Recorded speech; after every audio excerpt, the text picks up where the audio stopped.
ನಮಸ್ಕಾರ ವೀಕ್ಷಕರೇ, ಇವತ್ತಿನ ಪ್ರೈಮ್ ಟೈಮ್ ಕಾರ್ಯಕ್ರಮಕ್ಕೆ ಸ್ವಾಗತ. ಇವತ್ತು ನಾವು ಮಾತನಾಡ್ತಿರುವಂತಹ ವಿಚಾರ ಇಡೀ ನಮ್ಮ ಕರಾವಳಿ ಭಾಗ, ಉಡುಪಿ ಜಿಲ್ಲೆ ಮಾತ್ರವಲ್ಲ ಇಡೀ ರಾಜ್ಯಾದ್ಯಂತ, ದೇಶದಾದ್ಯಂತ, ವಿದೇಶಗಳಲ್ಲೂ ಕೂಡ ಸುದ್ದಿ ಮಾಡಿರುವಂತಹ ಒಂದು ಕೊಲೆ ವಿಚಾರದ ಬಗ್ಗೆ, ಕೊಲೆ ಪ್ರಕರಣದ ಬಗ್ಗೆ ನಾವು ಮಾತನಾಡ್ತಾ ಇದ್ದೇವೆ. ಇವತ್ತು ಬೆಳಗ್ಗೆಯಿಂದಲೇ ಒಂದು ನ್ಯಾಯಾಲಯ ಕೊಟ್ಟಿರುವಂತಹ ತೀರ್ಪನ್ನ ಜನರು ದೊಡ್ಡ ಮಟ್ಟದಲ್ಲಿ, ಕರಾವಳಿ ಭಾಗದ ಜನರು ಜೊತೆಗೆ ರಾಜ್ಯದ ಜನರು ದೊಡ್ಡ ಮಟ್ಟದಲ್ಲಿ ಸಂತಸವನ್ನು ವ್ಯಕ್ತಪಡಿಸಿದ್ದಾರೆ. ತಮಗೆಲ್ಲರಿಗೂ ಕೂಡ ಗೊತ್ತಿರುವಂತಹ ವಿಚಾರ, ದೇಶದಾದ್ಯಂತ ವಿದೇಶದಾದ್ಯಂತ ಸಂಚಲನವನ್ನು ಮೂಡಿಸಿರುವಂತಹ ಒಂದು ಕೊಲೆ ಪ್ರಕರಣ ನಡೆಯುತ್ತೆ. ಅಂದರೆ ಖ್ಯಾತ ಉದ್ಯಮಿ ಉಡುಪಿಯ ಭಾಸ್ಕರ್ ಶೆಟ್ಟಿಯವರ ಕೊಲೆ ಪ್ರಕರಣ ನಡೆಯುತ್ತೆ. ಕೊಲೆಗೈದ ನಂತರ ಅಗ್ನಿಕುಂಡದಲ್ಲಿ ಹಾಕಿ ಸುಟ್ಟು ಹಾಕಿ ತದನಂತರ ಹೊಳೆಯಲ್ಲಿ ಬಿಸಾಡಿರುವಂತಹ ನೀಚ ಕೃತ್ಯ ಆಗಿದೆ ಅನ್ನುವಂಥ ಒಂದು ಆರೋಪ ಕೇಳಿ ಬರ್ತಾ ಇತ್ತು. ಈ ಹಿನ್ನೆಲೆ ಇವತ್ತು ನ್ಯಾಯಾಲಯ ಪ್ರಮುಖವಾಗಿರುವಂತಹ ಮಹತ್ವವಾಗಿರುವಂತಹ ತೀರ್ಪನ್ನು ಕೊಟ್ಟಿದೆ. ಆರೋಪಿಗಳಿಗೆ, ಅಂದರೆ ಈ ಪ್ರಕರಣದ ಕೊಲೆ ಪ್ರಕರಣದ 3 ಆರೋಪಿಗಳಿಗೆ ಶಿಕ್ಷೆಯನ್ನು ಪ್ರಕಟಿಸಿದೆ. ಜೀವಾವಧಿ ಶಿಕ್ಷೆಯನ್ನು ಪ್ರಕಟಿಸಿರುವಂಥದ್ದು. ಇದರಲ್ಲಿ ಇನ್ನೊಬ್ಬರು ಆರೋಪಿ ಖುಲಾಸೆ ಆಗಿರುವಂಥದ್ದು, ಇನ್ನೊಬ್ಬರು ಆರೋಪಿ ಸಾವನ್ನಪ್ಪಿದ್ದಾರೆ, ಅವರ ವಯೋಸಹಜ ಸಾವನ್ನಪ್ಪಿದ್ದಾರೆ. ಸೊ ಹೀಗಾಗಿ ಈ ಒಂದು ತೀರ್ಪು ದೊಡ್ಡ ಮಟ್ಟದಲ್ಲಿ ಮತ್ತೆ ಕರಾವಳಿ ಭಾಗದಲ್ಲಿ ಇವತ್ತಿನ ದಿನ ಸಂಚಲನವನ್ನು ಸೃಷ್ಟಿ ಮಾಡ್ತಾ ಇದೆ. ಈ ವಿಚಾರದ ಬಗ್ಗೆ ನಾವು ಮಾತನಾಡ್ತಾ ಇದ್ದೇವೆ. ಮಹಾ ತೀರ್ಪಿನ ಬಗ್ಗೆ ಜನರು ಮಾತಾಡ್ತಾ ಇದ್ದಾರೆ. ವಿಶೇಷ ಕಾರ್ಯಕ್ರಮಕ್ಕೆ ಸ್ವಾಗತ. ನಾನು ನಿತಿನ್ ಸಾಲ್ಯ. ಎಲ್ಲೇ ಮೀರಿದಂತಹ ಮುಸಲ್ಮಾನರನ್ನು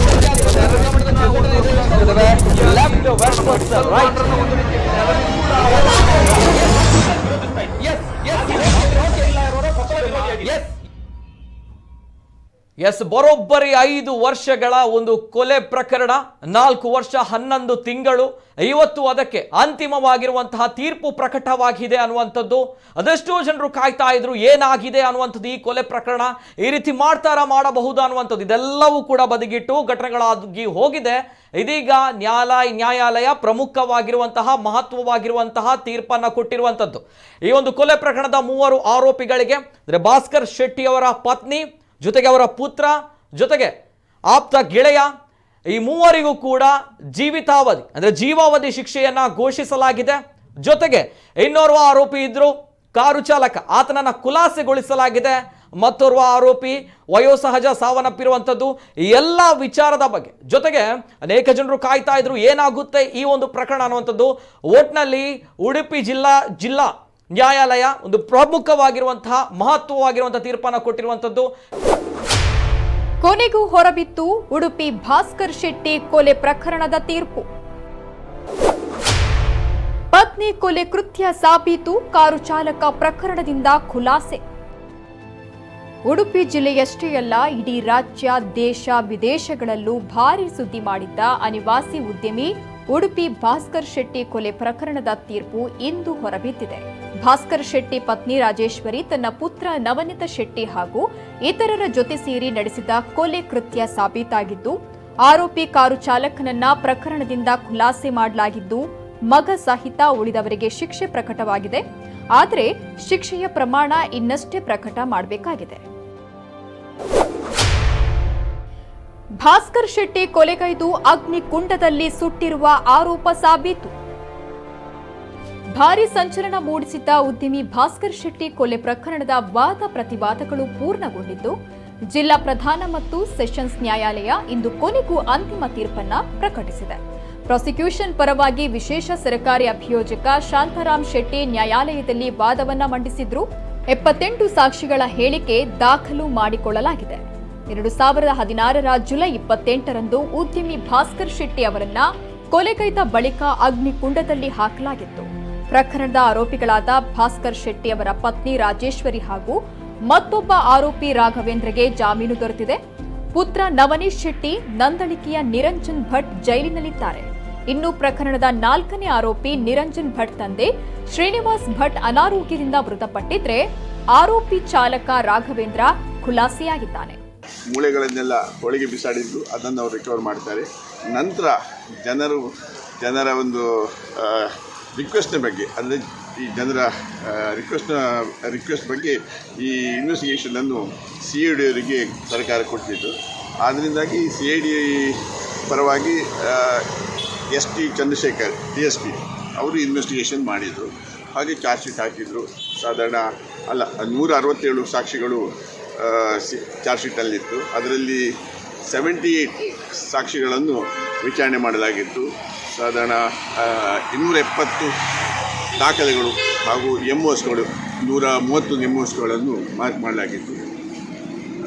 ಇದು ಭಾಳ ಸುದೀರ್ಘವಾಗಿ ನಡೆದಂಥ ಒಂದು ವಿಚಾರಣೆ ಹಾಗೂ ಭಾಳಷ್ಟು ಇದರ ಬಗ್ಗೆ ಎಲ್ಲ ಮಾಧ್ಯಮಗಳು ಈಗಾಗಲೇ ಸಾಕಷ್ಟು ಇಡೀ ದೇಶದಲ್ಲಿ ಸದ್ದು ಮಾಡುತ್ತೆ ಎಲ್ಲ ಕಡೆಯಲ್ಲಿ ಸಾಂದರ್ಭಿಕ ಸಾಕ್ಷ್ಯಗಳ ಆಧಾರದ ಮೇಲೆ ಇರ್ತದೆ. ಇದರಲ್ಲಿ ಯಾರು ಐ ವಿಟ್ನೆಸ್ಗಳಿಲ್ಲ. ಇದರಲ್ಲಿ ಎಲುಬುಗಳನ್ನು ಅಂದರೆ ಅವರು ಒಂದು ಯಾಗಶಾಲೆಯಲ್ಲಿ ಭಾಸ್ಕರ್ ಶೆಟ್ಟಿಯನ್ನು ಸುಡ್ತಾರೆ.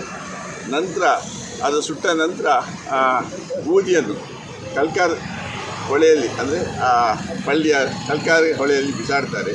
ನಂತರ ಆ ಬೋನ್ಸ್ಗಳನ್ನೆಲ್ಲ ಈ ಇನ್ವೆಸ್ಟಿಗೇಷನ್ ಟೈಮ್ನಲ್ಲಿ ರಿಕವರ್ ಮಾಡುವಾಗ ಆ ಬೋನ್ಸ್ಗಳನ್ನು FSL ಕಳಿಸಿದಾಗ FSLನಲ್ಲಿ ಆ ಬೋನ್ಗಳಿಗೂ ಇವರಿಗೂ ಅವರ ಭಾಸ್ಕರ್ ಶೆಟ್ಟಿಯ ತಾಯಿ ಮತ್ತು ತಮ್ಮನ ಆ ಬೋನ್ಗಳಿಗೆ ಅದು ಟ್ಯಾಲಿ ಆಗ್ತದೆ. ಅದರಿಂದಾಗಿ ಇದರಲ್ಲಿ ಒಂದು ಸಾಂದರ್ಭಿಕ ಸಾಕ್ಷಿಗಳನ್ನು ಒಳಗೊಂಡ ಒಂದು ಕೇಸ್ ಮತ್ತು ಇದರಲ್ಲಿ ಒಂದು ಸ್ಪೆಷಲ್ ಅಂದರೆ ಬೋನ್ಸ್ಗಳು ಸಿಕ್ಕಿದೆ. ಅದರಿಂದಾಗಿ ಸಾಕಷ್ಟು ಪುರಾವೆಗಳು ಈ ಕೇಸ್ಗೆ ಸಪೋರ್ಟ್ ಕೊಟ್ಟಿದೆ.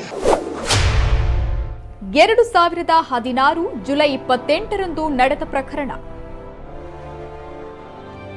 2016 ಜುಲೈ 28ರಂದು ಈ ಪ್ರಕರಣ ನಡೆದಿದ್ದು, ಉಡುಪಿಯ ಇಂದ್ರಾಣಿಯಲ್ಲಿರುವ ತಮ್ಮ ಮನೆಯಿಂದ ಭಾಸ್ಕರ್ ಶೆಟ್ಟಿ ಕಣ್ಮರೆಯಾಗಿದ್ರು.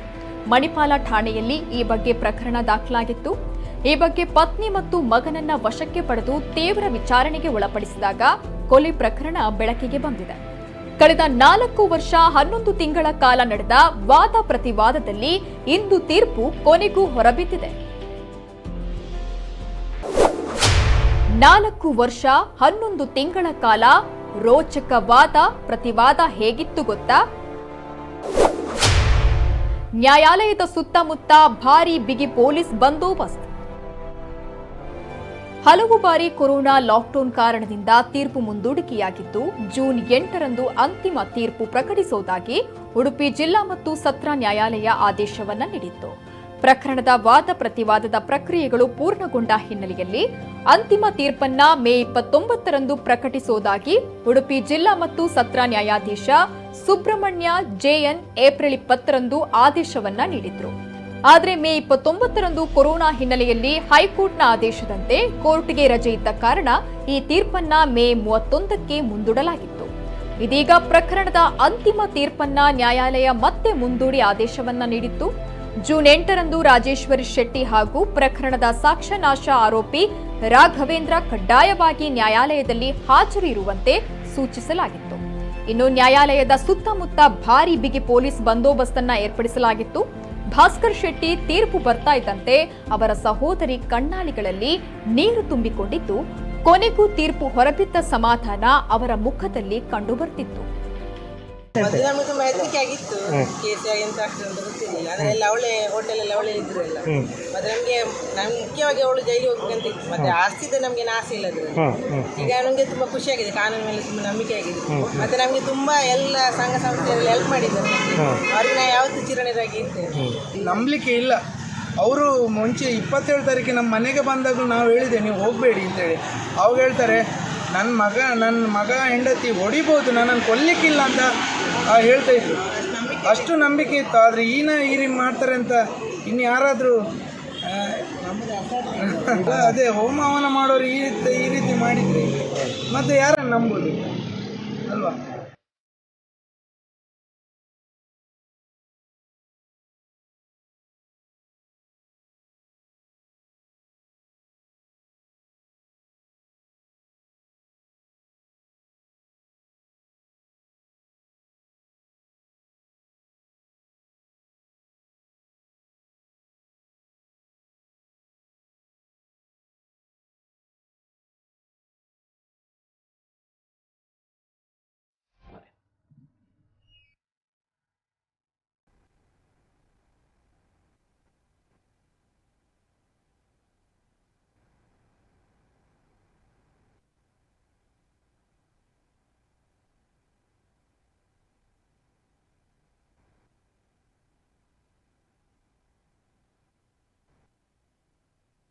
ಮುಖ್ಯವಾಗಿ ನಡೆದಂಥ ಒಂದು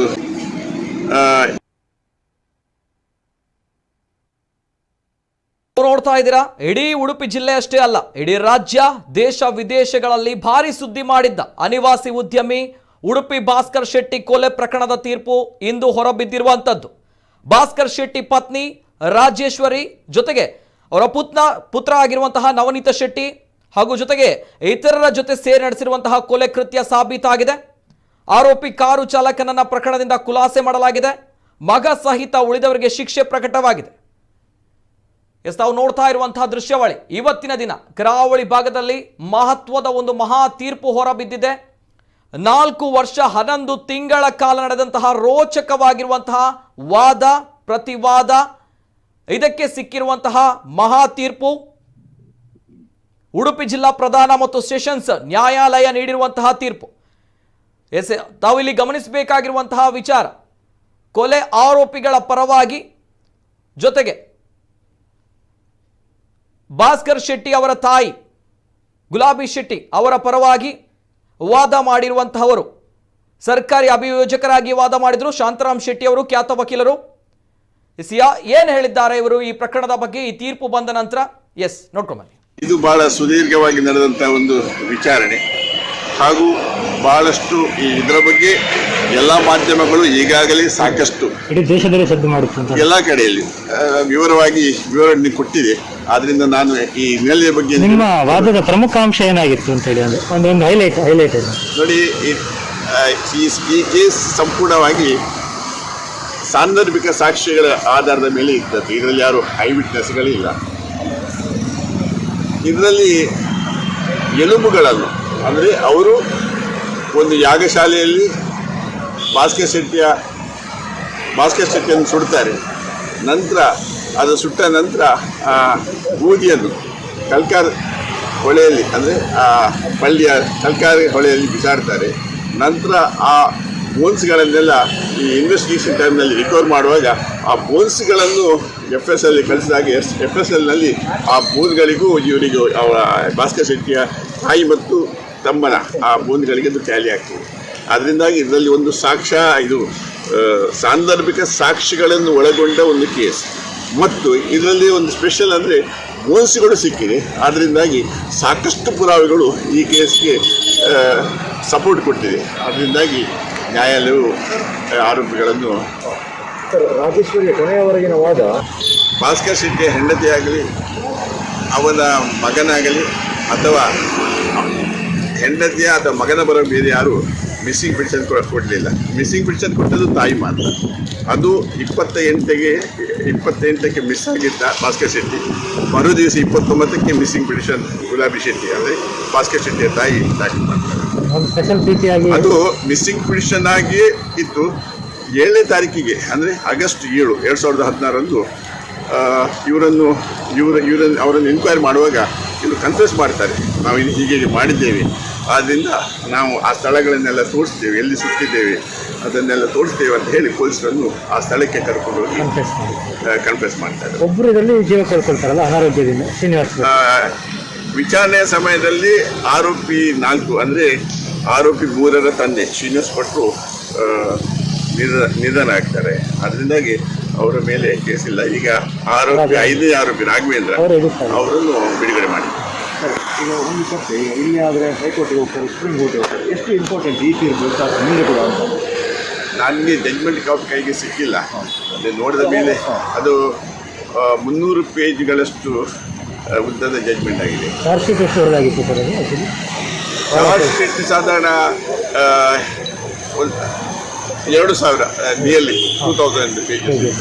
ಸಾಕಷ್ಟು ಕರಾವಳಿಯಲ್ಲಿ ಕೇಸ್ ಇದು ಮಾಡಿದ್ದೀರಿ ನೀವು ಹ್ಯಾಂಡ್ಲು. ಇದು ಎಷ್ಟು ಇಂಪಾರ್ಟೆಂಟ್ ಕೇಸ್ ಆಗಿತ್ತು ನಮಗೆ? ನಾನು basically I A defence lawyer. ಇದು ಒಂದೇ ನಾನು ಪ್ರಾಸಿಕ್ಯೂಷನ್ ಸ್ಟೇಟ್ ಗೌರ್ಮೆಂಟ್ನ ಪರವಾಗಿ ಹಾಜರಾದ ಅಂದರೆ SPP ಆಗಿ ಸ್ಪೆಷಲ್ ಪಬ್ಲಿಕ್ ಪ್ರಾಸಿಕ್ಯೂಟರ್ ಆಗಿ ಹಾಜರಾದ ಪ್ರಥಮ ಕೇಸ್ ಮತ್ತು ಇದು ಕೊನೆಯ ಕೇಸ್ ಆಗಿದೆ. ಇನ್ನು ಸರ್ಕಾರದ ಬಗ್ಗೆ ಯಾವ ಕೇಸ್ ತಗೊಂಡು ತಾಯಿಗೊಂದು ನ್ಯಾಯ ಕೊಟ್ಟು ಆಗಾಯಿತು ಅಂತ ಅನ್ನಿಸ್ತದೆ ಅಲ್ವಾ? ಭಾಳ ಅವರ ಆರಂಭದಿಂದ ಗುಲಾಬಿ ಶೆಟ್ಟಿ ಗುಲಾಬಿ ಶೆಟ್ಟಿಯವರು ಅರ್ಜಿ ಹಾಕಿದ್ರು ನನ್ನನ್ನು SPP ಮಾಡಬೇಕಂತ. ಮತ್ತೆ ಎಸ್, ತಾಯಿಗೊಂದು ನ್ಯಾಯ ಸಿಕ್ಕಿದೆ ಅನ್ನುವಂಥದ್ದು ಖುಷಿಯ ವಿಚಾರ ಅನ್ನುವಂಥದ್ದು ಸರ್ಕಾರಿ ಅಭಿಯೋಜಕರು ಹೇಳಿರುವಂತಹ ಮಾತು. ಶಾಂತರಾಮ್ ಶೆಟ್ಟಿ ಅವರು ಅಂದರೆ ಗುಲಾಬಿ ಶೆಟ್ಟಿ ಅವರ ಪರವಾಗಿ ವಾದ ಮಾಡಿದ್ರು, ಅಂದರೆ ಭಾಸ್ಕರ್ ಶೆಟ್ಟಿ ಅವರ ತಾಯಿಯ ಪರವಾಗಿ ವಾದ ಮಾಡಿದ್ರು. ಗುಲಾಬಿ ಶೆಟ್ಟಿ ಅವರು ಕೇಳ್ಕೊಂಡಿದ್ರು ಶಾಂತರಾಮ್ ಶೆಟ್ಟಿ ಅವರು ಈ ಕೇಸನ್ನ ಹ್ಯಾಂಡಲ್ ಮಾಡಬೇಕು ಅನ್ನುವಂಥದ್ದು. ಹಾಗಾಗಿ ಮಹಾ ತೀರ್ಪು ಇವತ್ತು ಹೊರಬಿದ್ದಿರುವಂಥದ್ದು ಕರಾವಳಿಯಾದ್ಯಂತ, ಜೊತೆಗೆ ರಾಜ್ಯಾದ್ಯಂತ ಭಾರಿ ಸದ್ದು ಸುದ್ದಿ ಮಾಡಿರುವಂತಹ ಒಂದು ಕೊಲೆ ಪ್ರಕರಣ. ಕೊಲೆಯನ್ನ ಗೈದು ತದನಂತರ ಅಗ್ನಿಕುಂಡದಲ್ಲಿ ಸುಟ್ಟು ಹಾಕಿದ್ದಾರೆ, ತದನಂತರ ಹೊಳೆಯಲ್ಲಿ ಮೂಳೆಗಳನ್ನ ಬಿಸಾಡಲಾಗಿದೆ, ಎಸೆಯಲಾಗಿದೆ ಅನ್ನುವಂತಹ ಪ್ರಕರಣದ ಆರೋಪಿಗಳಿಗೆ ಜೀವಾವಧಿ ಶಿಕ್ಷೆಯನ್ನ ಪ್ರಕಟಿಸಲಾಗಿರುವಂಥದ್ದು. ಎಸ್, ನೇರವಾಗಿ ಮಾತನಾಡಬೇಕು ನಮ್ಮ ಜೊತೆ ಇವತ್ತಿನ ಕಾರ್ಯಕ್ರಮದಲ್ಲಿ ಭಾಸ್ಕರ್ ಶೆಟ್ಟಿ ಅವರ ತಾಯಿ ಸ್ವತಃ ಗುಲಾಬಿ ಶೆಟ್ಟಿ ಅವರು ನಮ್ಮ ಜೊತೆ ಇದ್ದಾರೆ, ಜೊತೆಗೆ ಶಾಂತರಾಮ್ ಶೆಟ್ಟಿ ಅವರಿದ್ದಾರೆ, ಸರ್ಕಾರಿ ಅಭಿಯೋಜಕರು, ಜೊತೆಗೆ ಆರೋಪಿ ಪರ ವಕೀಲರು ಪ್ರದೀಪ್ ಕುಮಾರ್ ಅವರು ನಮ್ಮ ಜೊತೆ ಇದ್ದಾರೆ, ಜೊತೆಗೆ ಹಿರಿಯ ಪತ್ರಕರ್ತರು ಜಿತೇಂದ್ರ ಕುಂದೇಶ್ವರ್ ಅವರು ನಮ್ಮ ಜೊತೆ ಇದ್ದಾರೆ. ಎಸ್, 4 ಗಣ್ಯ ವ್ಯಕ್ತಿಗಳು ಕೂಡ ಪ್ರಥಮವಾಗಿ ನಾನು ಕಾರ್ಯಕ್ರಮಕ್ಕೆ ಸ್ವಾಗತವನ್ನ ಮಾಡ್ತಾ ಇದ್ದೇನೆ. ಆತ್ಮೀಯವಾಗಿರುವಂತಹ ಸ್ವಾಗತ 4 ಗಣ್ಯ ವ್ಯಕ್ತಿಗಳಿಗೂ ಕೂಡ. ಎಸ್, ನಮಸ್ತೆ. ಎಸ್, ನಿಜವಾಗ್ಲೂ ಕೂಡ ಇಡೀ ದೇಶದಾದ್ಯಂತ ವಿದೇಶದಾದ್ಯಂತ ಭಾರಿ ಸದ್ದು ಸುದ್ದಿ ಮಾಡಿರುವಂತಹ ಒಂದು ಕೊಲೆ ಪ್ರಕರಣ. ಈ ಪ್ರಕರಣಕ್ಕೆ ಇವತ್ತು ಮಹಾ ತೀರ್ಪು ಸಿಕ್ಕಿರುವಂಥದ್ದು. ಮೊದಲನೇದಾಗಿ ನಾನು ಸರ್ಕಾರಿ ಅಭಿಯೋಜಕರು ಶಾಂತರಾಮ್ ಶೆಟ್ಟಿ ಅವರಿಗೆ ಅಭಿನಂದನೆಗಳನ್ನು ಸಲ್ಲಿಸ್ತೇನೆ. ಯಾಕಂದ್ರೆ ತಮ್ಮ ಪರವಾಗಿರುವಂತಹ ತೀರ್ಪು ಇವತ್ತಿನ ದಿನ ಬಂದಿದೆ. ಮಹಾ ತೀರ್ಪು ಜಿಲ್ಲೆಯ ಜನತೆ ಹೇಳ್ತಾ ಇದ್ದಾರೆ, ಎಲ್ಲರೂ ಹೇಳ್ತಾ ಇದ್ದಾರೆ. ಅದಕ್ಕಿಂತ ಮೊದಲನೇದಾಗಿ ಮಿಗಿಲಾಗಿ ನಾನು ಗುಲಾಬಿ ಶೆಟ್ಟಿ ಅವ್ರ ಜೊತೆ ಮಾತಾಡಬೇಕು. ಅಮ್ಮ ನಮಸ್ತೆ. ಅಮ್ಮ ನಮಸ್ತೆ. ನಮಸ್ತೆ ಅಮ್ಮ. ನಮಸ್ತೆ ಅಮ್ಮ. ನಮಸ್ತೆ ಅಮ್ಮ. ಎಂಚೋಲರಮ್ಮ.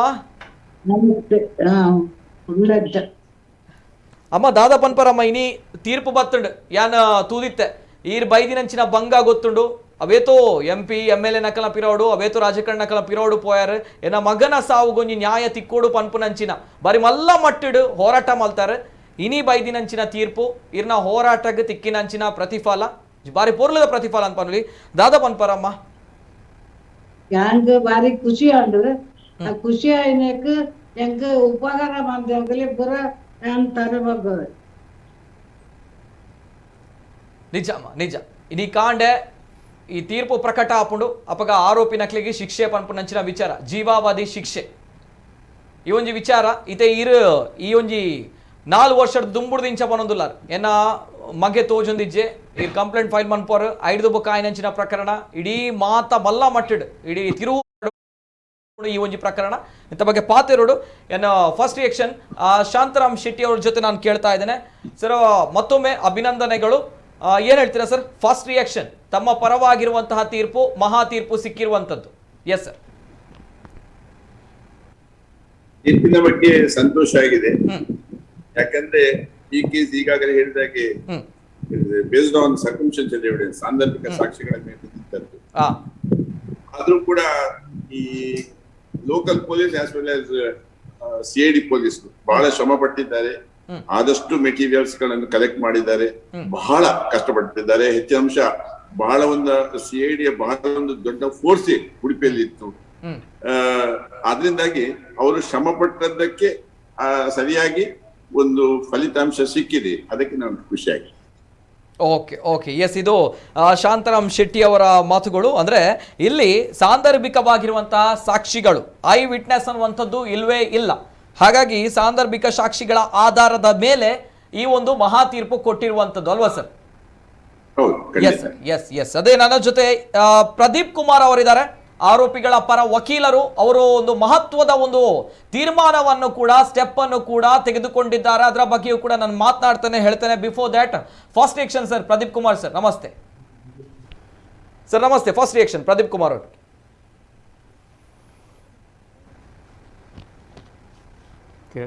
ಸರ್ ನಮಸ್ತೆ. ಧ್ವನಿ ಕೇಳ್ತಾ ಇದೆಯಾ ಸರ್ ಪ್ರದೀಪ್ ಕುಮಾರ್ ಅವರೇ?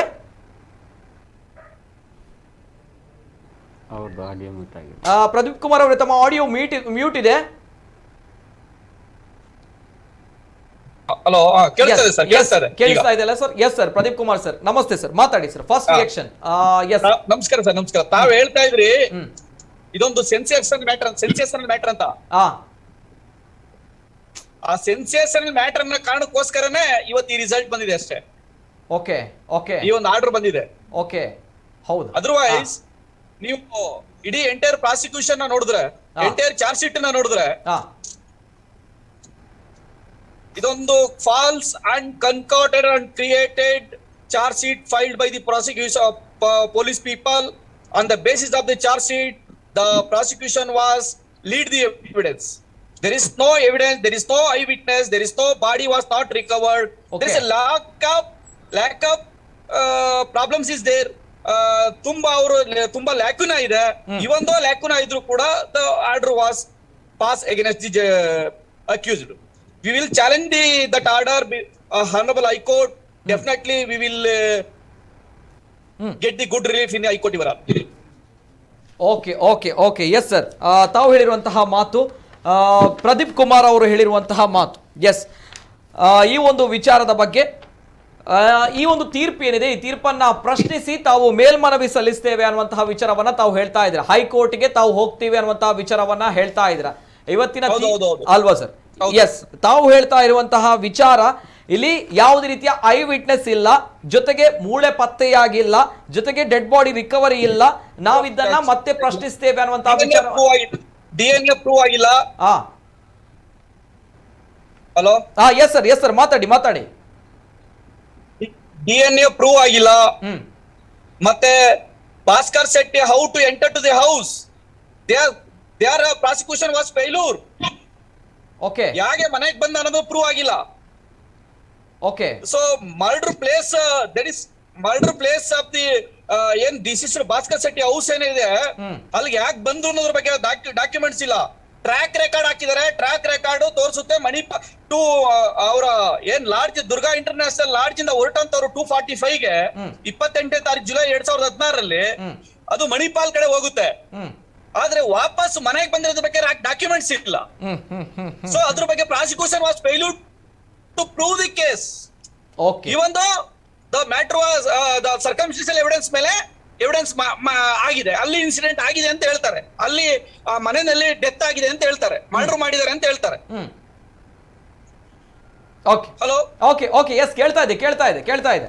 ಓಕೆ ಓಕೆ, ಇಲ್ಲಿ ತಾವು ಅದಾದ್ಮೇಲೆ ಅವರು ಆರ್ಟಿಕಲ್ ಕಲೆಕ್ಷನ್ ಮಾಡಿದ್ದಾರೆ. ಎಲ್ಲಿ ಇನ್ಸಿಡೆಂಟ್ ಆಯ್ತೋ ಅಲ್ಲಿ ಆರ್ಟಿಕಲ್ ಕಲೆಕ್ಷನ್ ಮಾಡಿದಾರೆ. ಯಾವ ಬ್ಲಡ್ ಸ್ಟೈನ್ ಕಲೆಕ್ಟ್ ಮಾಡಿದಾರೋ ಅದರಲ್ಲಿ one article was belongs to lady ಅಂತ ಬಂದಿದೆ. Okay okay, S. ಸೊ ಅದಾದ್ಮೇಲೆ ಯಾವ ಬೋನ್ಗಳನ್ನ ಕಲೆಕ್ಟ್ ಮಾಡಿದ್ರು ನದಿನಲ್ಲಿ, ಆ ಬೋನ್ಗಳು ಭಾಸ್ಕರ್ ಶೆಟ್ಟಿಗೆ ಸಂಬಂಧಿಸಿದ್ದು ಅಂತ ಹೇಳಿ DNA ರಿಪೋರ್ಟ್ ಕೊಟ್ಟಿಲ್ಲ. ಎಸ್, ಅದು ಮೆನ್ಗೆ ಸಂಬಂಧಪಟ್ಟಿದ್ದು ಅಂತ ಕೊಟ್ಟಿದ್ದಾರೆ ಹೊರತು this is that bones belongs to Bhaskar Shetty ಅನ್ನೋದ್ರ ಬಗ್ಗೆ ಎಲ್ಲೂ ಕೂಡ ಖಚಿತವಾದಂತಹ ರಿಪೋರ್ಟ್ ಅನ್ನ DNA ಅವರು ಕೊಟ್ಟಿಲ್ಲ. ಓಕೆ ಓಕೆ ಓಕೆ ಓಕೆ, ಸರಿ. ದಟ್ಸ್ ವೈ ತಾವು ಮೇಲ್ಮನವಿ ಸಲ್ಲಿಸ್ತಾ ಇದ್ದೀರಾ ಅನ್ನುವಂಥದ್ದು ವಿಚಾರ ಅಲ್ವಾ? ನಾನು ಕೂಡ ಇನ್ನು ಜಡ್ಜ್ಮೆಂಟ್ ನ ನೋಡ್ಬೇಕು. ಇಷ್ಟೆಲ್ಲ ಲ್ಯಾಕುನಾ ಇದ್ರೂ ಸಹಿತ judgement was against me. Definitely we will challenge the honourable high court. Definitely we will get the good relief in high court. Okay okay, ಮಾತಾಡ್ತೇನೆ ಸರ್, ಬರ್ತೇನೆ, ಇದರ ಬಗ್ಗೆ ಮಾತಾಡ್ತೇನೆ. ಆದರೆ ನಾನು ಈಗ ಕರೆಗಳನ್ನು ಸ್ವೀಕಾರ ಮಾಡಲ್ಲ. ಆದರೂ ಕೂಡ ಒಬ್ರು ಸೈನಿಕರು ಕರೆ ಮಾಡಿದ್ದಾರೆ, ಪಂಜಾಬ್ನಿಂದ ಕರೆ ಮಾಡಿದ್ದಾರೆ. ಸೊ ಅದಕ್ಕೋಸ್ಕರ ನಾನು ಕರೆಯನ್ನು ಸ್ವೀಕಾರ ಮಾಡ್ತೇನೆ. ನಮಸ್ತೆ ಸರ್. ನಮಸ್ತೆ, ಧ್ವನಿ ಕೇಳ್ತಾ ಇದೆಯಾ? ಸರ್ ನಮಸ್ತೆ ಸರ್. ನಮಸ್ತೆ, ಮಾತಾಡಿ ಸರ್, ಮಾತಾಡಿ. ಸರ್, ನಾನ್ ಸಹ ಮೂಲತಃ ಉಡುಪಿಯವನೇ. ಇದು ಈಗಿನ ಕಾಲದಲ್ಲಿ ಏನಂದ್ರೆ ಕಾನೂನಿನ ಮೇಲೆ, ನಮ್ಮ ಸಂವಿಧಾನದ ಮೇಲೆ, ಪೊಲೀಸ್ ಡಿಪಾರ್ಟ್ಮೆಂಟ್ ಮೇಲೆ ನಂಬಿಕೆನೆ ಹೊರಟೋಗಿದೆ ಜನರಿಗೆ. ಓಕೆ, ಉಡುಪಿ ಈ ಜಡ್ಜ್ಮೆಂಟ್ ಇಂದ ಈ ಜನರಿಗೆ ಆತ್ಮವಿಶ್ವಾಸ, ನಂಬಿಕೆ, ಗೌರವ ಎಲ್ಲ ಹೆಚ್ಚಾಗಿದೆ ಕಾನೂನಿನ ಮೇಲೆ. ಇವತ್ತಿನ ಒಂದು ಜಡ್ಜ್ಮೆಂಟ್ ಮೇಲೆ ಇವತ್ತೊಂದು ಒಳ್ಳೆ ಒಂದು ಜಡ್ಜ್ಮೆಂಟ್ ಸಿಕ್ಕಿದೆ. ಈ ಕೊಲೆ ಆರೋಪಿಗಳು ಯಾರಿದ್ದಾರೆ, ನಿರಂಜನ್ ಭಟ್ ಆಗ್ಲಿ, ಅವನು ರಾಜೇಶ್ವರಿ ಆಗ್ಲಿ, ಅವ್ರ ಮಗ ಆಗ್ಲಿ, ಅವರಿಗೆ ಒಂದು ಒಳ್ಳೆ ಶಿಕ್ಷೆ ಆಗಿದೆ ಸರ್ ಇವತ್ತು. Okay okay, yes sir, thank you. Okay okay, ತುಂಬಾ ಒಂದು ಒಳ್ಳೆ ಇದಾಗಿದೆ ಜಡ್ಜ್ಮೆಂಟ್. ಓಕೆ, ಎಲ್ರಿಗೂ ಖುಷಿ ಪಡುವಂತ ವಿಚಾರ ಇದು. ಎಲ್ಲ ಉಡುಪಿ ಜನರಿಗೆ, ನಮ್ಮ ಕರಾವಳಿಯ ಜನರಿಗೆ ಇನ್ನು ಮುಂದೆ ಯಾರು ಇಂಥ ಕೆಲಸ ಮಾಡ್ಲಿಕ್ಕೆ ಸ್ವಲ್ಪ ಹಿಂದೇಟಾಗ್ತಾರೆ, ಹೆದರ್ತಾರೆ. ಓಕೆ ಓಕೆ, ಸರಿ.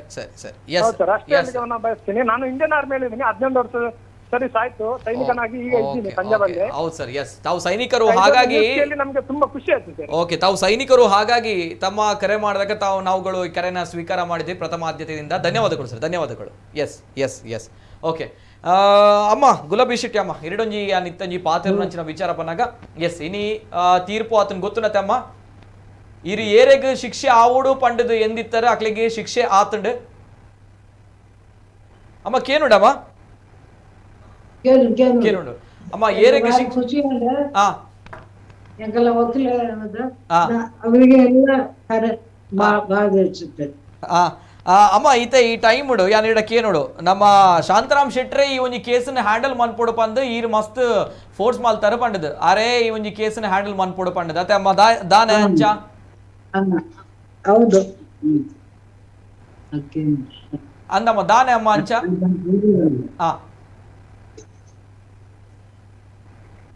ಕೇನುಡಮ್ಮ ಅಂದಮ್ಮ ಐತ ಶಾಂತರಾಮ್ ಶೆಟ್ರೆ ಈ ಒಂಜಿ ಕೇಸನ್ ಪನಗಿರ್ನ ಮಗನ ಕೇಸ್ ದಾತೊಂಡು ಇರೆಗ್ ನ್ಯಾಯ ಕೋರುಡು ಪಂಡದು ಈರ್ ಶಾಂತರಾಮ್ ಶೆಟ್ರಡನೆ ಕೇಂಡರ್ ಆರೆ ಇಂದೇನು ಹ್ಯಾಂಡಲ್ ಮನ್ಪೊಡು ಪಂಪಂಚಿನ ವಿಚಾರ ಕೇಂಡರ್ ದಾನಮ್ಮ ಶಾಂತರಾಮ್ ಶೆಟ್ರನ ಮಿತ್ತು ನಂಬಿಕೆ ಮಲ್ಲ ಮಟ್ಟದ ಅಂದು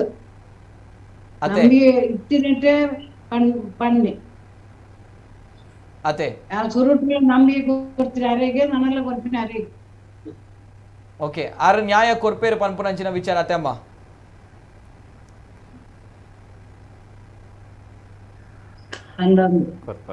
ಓಕೆ ಓಕೆ ಸರಿ ಅಮ್ಮ ಪಾತೆರ್ವೆ ಸರ್. ಈಗ ನಾನು ಶಾಂತರಾಮ್ ಶೆಟ್ಟಿ ಅವ್ರ ಜೊತೆ ನಾನು ಮಾತನಾಡಬೇಕು ಸರ್. ಈ ಒಂದು ಇವತ್ತಿನೊಂದು ಮಹತ್ವದ ತೀರ್ಪಿನಲ್ಲಿ ಸಾಂದರ್ಭಿಕ ಸಾಕ್ಷಿಗಳು, ಐ ವಿಟ್ನೆಸ್ಗಳು ಇಲ್ಲ.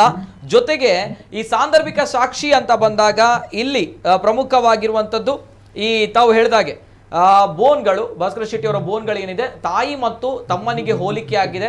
ಸೊ ಈ ಒಂದು ಸಾಕ್ಷಿಯನ್ನ ಪ್ರಮುಖವಾಗಿ ನ್ಯಾಯಾಲಯ ಪರಿಗಣೆಗೆ ತೆಗೆದುಕೊಂಡಿದೆ ಅನ್ನುವಂಥದ್ದು ಅಲ್ವಾ ಸರ್? ಯಾವುದು ಪ್ರಮುಖವಾಗಿರುವಂತಹ ಸಾಕ್ಷಿ ಆಗಿತ್ತು ಈ ಒಂದು ಮಹತ್ವದ ಮಹಾ ತೀರ್ಪು ಬರಲಿಕ್ಕೆ?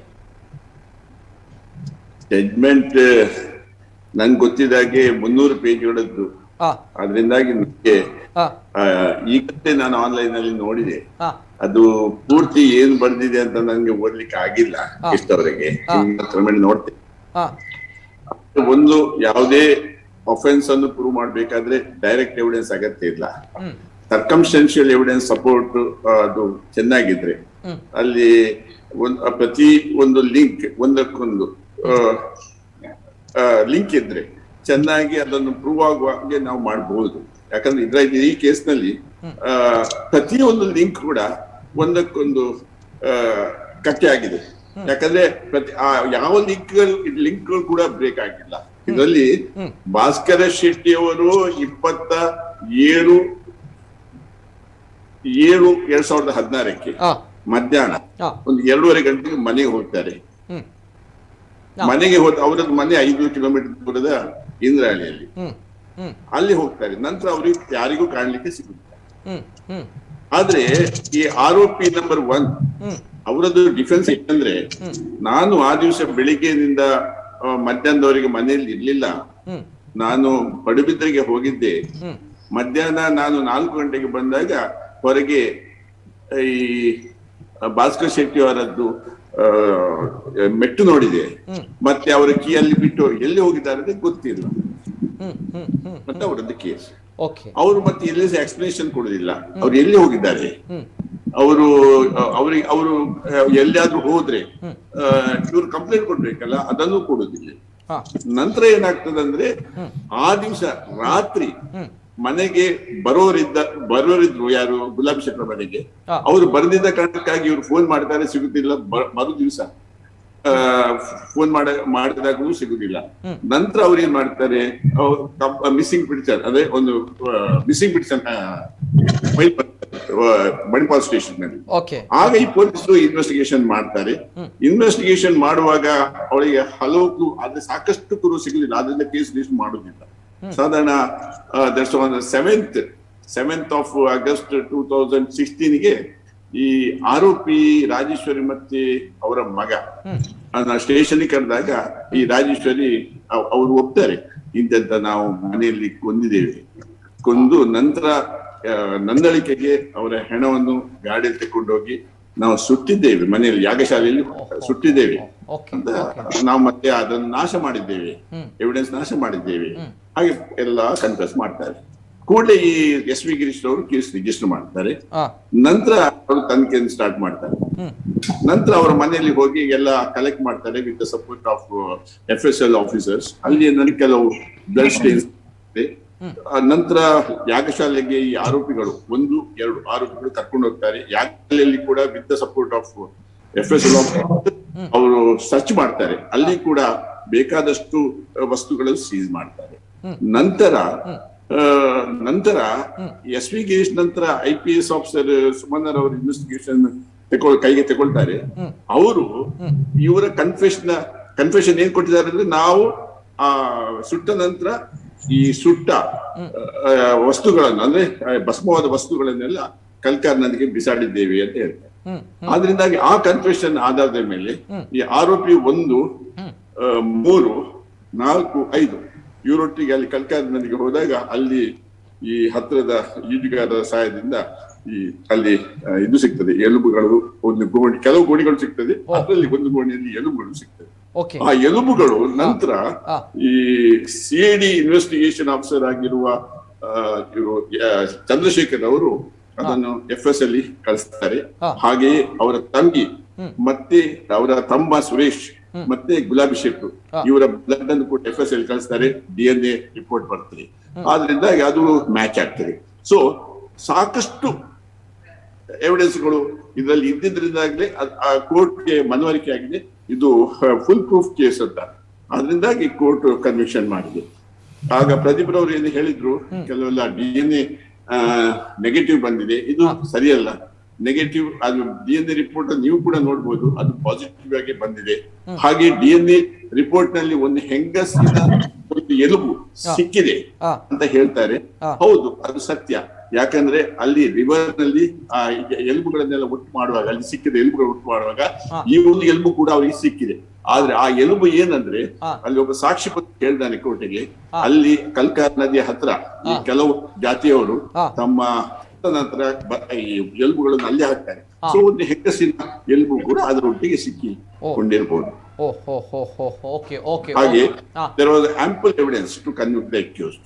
ಸೊ ಅಲ್ಲಿ ತಪ್ಪೇನು ನನ್ನ ಪ್ರಕಾರ ಯಾವ ತಪ್ಪು ಕೂಡ ಕಾಣುವುದಿಲ್ಲ. ಇವ್ರು ಏನಿದ್ದಾರ, ಇವ್ರು ಏನ್ ಹೇಳ್ತಾರ, ಅದೆಲ್ಲ ಕೋರ್ಟ್ ಅಲ್ಲಿ ಆರ್ಗ್ಯುಮೆಂಟ್ ಆಗಿದೆ. ಕೋರ್ಟ್ ಅದನ್ನೆಲ್ಲ ಪರಿಗಣಿಸಲಿಲ್ಲ. ಆದ್ರಿಂದ since we have proved the case beyond all reasonable doubt, the court has convicted the accused.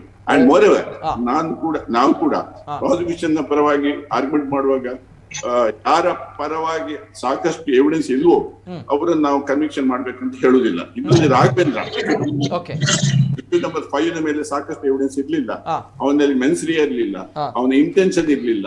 ಅದರಿಂದಾಗಿ ಕೋರ್ಟ್ ಹೌದು ಸರ್. ಈಗ ಇಲ್ಲ, ಈ ಸಂದರ್ಭ ಎಲ್ಲರಲ್ಲೂ ಬರುವಂತಹ ಪ್ರಶ್ನೆ, ಹೇಗೆ ಖುಲಾಸೆ ಆದ್ರು ಅನ್ನುವಂಥದ್ದು. ಎಸ್, ಆ ವ್ಯಕ್ತಿ ಹೇಗೆ ಖುಲಾಸೆ ಆದ್ರು ಅನ್ನುವಂತ ಪ್ರಶ್ನೆ ಬರುತ್ತೆ ಅಲ್ವಾ ಸರ್?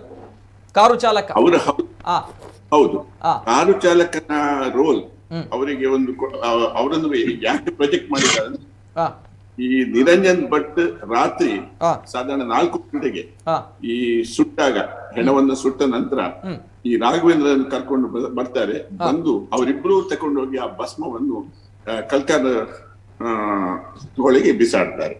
ಇದು ನಮ್ಮ ಕೇಸ್, ಪ್ರಾಸಿಕ್ಯೂಷನ್ ಕೇಸ್. ಆದ್ರೆ ಅದು ಸಾಕ್ಷ್ಯಗಳನ್ನು ಕೋರ್ಟಿಗೆ ಕೊಡುವಾಗ ಏನಾಯ್ತಂದ್ರೆ, ಎಲ್ಲಿ ಕೂಡ ಈಗ ಕ್ರಿಮಿನಲ್ ಕೇಸ್ ನಲ್ಲಿ ಒಬ್ಬ ಕ್ರೈಮ್ ಮಾಡುವವನಿಗೆ ಮೆನ್ಸ್ರಿ ಆಸ್ ಮೋಸ್ಟ್ ಇಂಪಾರ್ಟೆಂಟ್. ಒಂದು ಕ್ರಿಮಿನಲ್ ಇಂಟೆನ್ಷನ್ ಬೇಕು ಅವನಿಗೆ. ಒಂದು ಮಾಡುದಾದ್ರೆ, ಒಂದು ಕೃತ್ಯ ಮಾಡುದಾದ್ರೆ ಒಂದು ಕ್ರಿಮಿನಲ್ ಇಂಟೆನ್ಷನ್ ಏನು ಅಂತ ಅವನಿಗೆ ಇರ್ಬೇಕು.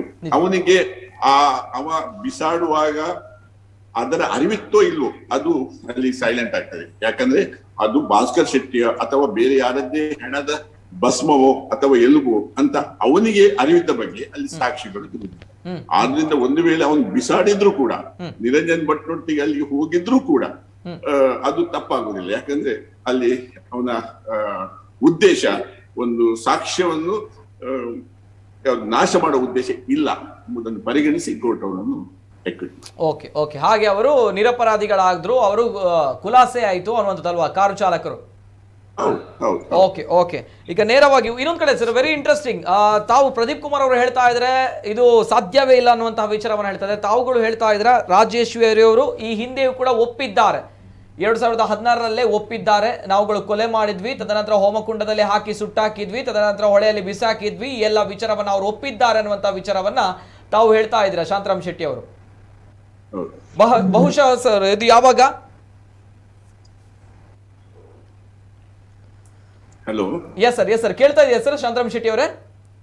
ಹೌದೌದು ಹೇಳಿ. ಸರ್, ಈಗ ತಾವು ಹೇಳ್ತಾ ಇದ್ರಿ ರಾಜೇಶ್ವರಿ ಅವರು ಈಗಾಗಲೇ ಒಪ್ಪಿದ್ದಾರೆ, ಒಂದ್ಸಲ ಒಪ್ಪಿದ್ದಾರೆ, ನಾವುಗಳು ಕೊಲೆ ಮಾಡಿದ್ವಿ, ಈ ರೀತಿ ಸಾಕ್ಷಿ ನಾಶಗಳನ್ನ ನಾವು ಮಾಡಿದ್ವಿ ಅನ್ನುವಂಥದ್ದು. ಆದ್ರೆ ನೇರವಾಗಿ ಪ್ರದೀಪ್ ಕುಮಾರ್ ಅವರು ಹೇಳ್ತಾ ಇದ್ದಾರೆ ಇಲ್ಲ ಅನ್ನುವಂತಹ ವಿಚಾರ. ಸೊ ಅದಕ್ಕೋಸ್ಕರ ನಾನು ಕೇಳ್ತಾ ಇರೋದು, ಇದು ಯಾವಾಗ ಆಗಿರುವಂತಹ ವಿಚಾರ, ಅಂದ್ರೆ ಯಾವಾಗ ಅವರು ತಪ್ಪೊಪ್ಪಿಕೊಂಡಿರುವಂತಹ ಪ್ರಕರಣ ಆಗಿತ್ತು, ಘಟನೆ ಆಗಿತ್ತು? ಅವರು ತಪ್ಪೊಪ್ಪಿಕೊಂಡದ್ದು 7/8/2016ಗೆ. ಓಕೆ. ಆಗ ಅವರು ತಪ್ಪು ಒಪ್ಪಿಕೊಳ್ಳುವ ಮೊದಲು, ಅಂದ್ರೆ ಸುಮಾರು 8 ದಿವಸ ಫ್ರಮ್ 29th of July ಇವರು ತನಿಖೆಯನ್ನು ಮಾಡ್ತಾ ಇದ್ದಾರೆ. ಮಿಸ್ಸಿಂಗ್ ಪರ್ಸನ್ ಅವರು ಎಲ್ಲಿ ಹೋಗಿದ್ದಾರೆ ಅಂತ ಗೊತ್ತಿಲ್ಲ. ಬಹಳಷ್ಟು ಸಾಕ್ಷಿಗಳನ್ನು ಸಂಗ್ರಹ ಮಾಡ್ತಾರೆ, ಎಲ್ಲಿ ಕೂಡ ಗೊತ್ತಾಗಲಿಲ್ಲ. ಇವರನ್ನು ಕೂಡ ಇನ್ಕ್ವೈರಿ ಮಾಡ್ತಾರೆ, ಯಾರನ್ನು ರಾಜೇಶ್ವರಿಯನ್ನು, ನಿರಂಜನ್ ಭಟ್ ಅನ್ನು, ನವನೀತ್ ಅನ್ನು ಎಲ್ಲ ಇನ್ಕ್ವೈರಿ ಮಾಡಿದ್ರು. ಇವರು ಈ ಒಂದು ತನಿಖೆಗೆ ಒಂದು ತಪ್ಪುದಾರಿಯನ್ನೇ ತೋರಿಸ್ತಾ ಇರ್ತಾರೆ. ಆದ್ರೆ 7th ಅವ್ರು ಒಪ್ಪಿ ಬಿಡ್ತಾರೆ, ನಾವು ಹೌದೌದು ಮಾಡಿದ್ದ ಕೂಡಲೇ ಕೇಸ್ ರಿಜಿಸ್ಟರ್ ಆಗ್ತದೆ. ಅವರ ಕನ್ಫೆಷನ್ ಆಧಾರದ ಮೇಲೆ ಡಿಸ್ಕವರಿ ಆಗ್ತದೆ. ಸೊ ಅದರಿಂದ ಬರೇ ಒಬ್ಬ ಕನ್ಫೆಷನ್ ಕೊಟ್ರೆ ಪೊಲೀಸರ ಮುಂದೆ ಅದು ಎವಿಡೆನ್ಷಿಯರಿ ವ್ಯಾಲ್ಯೂ ಅದಕ್ಕೆ ಇರುವುದಿಲ್ಲ. ಆದ್ರೆ confession should lead to the discovery of the fact. ಅದು ಆ ಕನ್ಫೆಷನ್ ಅಲ್ಲಿ ಹೇಳಿದ ಫ್ಯಾಕ್ಟ್ ಅದು ಒಂದು ವೇಳೆ ಡಿಸ್ಕವರಿ ಆದ್ರೆ ಆಗ ಆ ಕನ್ಫೆಷನ್, ಆಗ ಆ ಸ್ಟೇಟ್ಮೆಂಟ್ ಅನ್ನು ರಿಲೀವ್ ಮಾಡಬಹುದು ಅಂತ Section 27 of the evidence act ಹೇಳ್ತಾರೆ. ಓಕೆ ಓಕೆ, ಸರಿ ಸರಿ ಸರಿ. ಇವ್ರು ಏನ್ ಹೇಳ್ತಾರೆ, ಇವ್ರು ಮನೆಯನ್ನು ತೋರಿಸ್ತಾರೆ ಮರ್ಡರ್ ಮಾಡಿದ್ದು. ನಂತರ ಅವರು ಆ ಭಸ್ಮವನ್ನು ಬಿಸಾಡಿದಾಗ ಹುಡುಕಿದಾಗ ಎಲುಬು ಕೂಡ ಸಿಗ್ತದೆ. ಇದರಿಂದ ಎಲ್ಲವೂ ಸಾಬೀತಾಗ್ತದೆ ಏನಂದ್ರೆ ಇವರೇ ಒಂದು ಮಾಡಿದ್ರು ಸಾಕಷ್ಟು ಎವಿಡೆನ್ಸ್. ಅದು ಕೂಡ ಬೇರೆ ಕೂಡ ಎವಿಡೆನ್ಸ್ ಉಂಟು. That is most important evidence.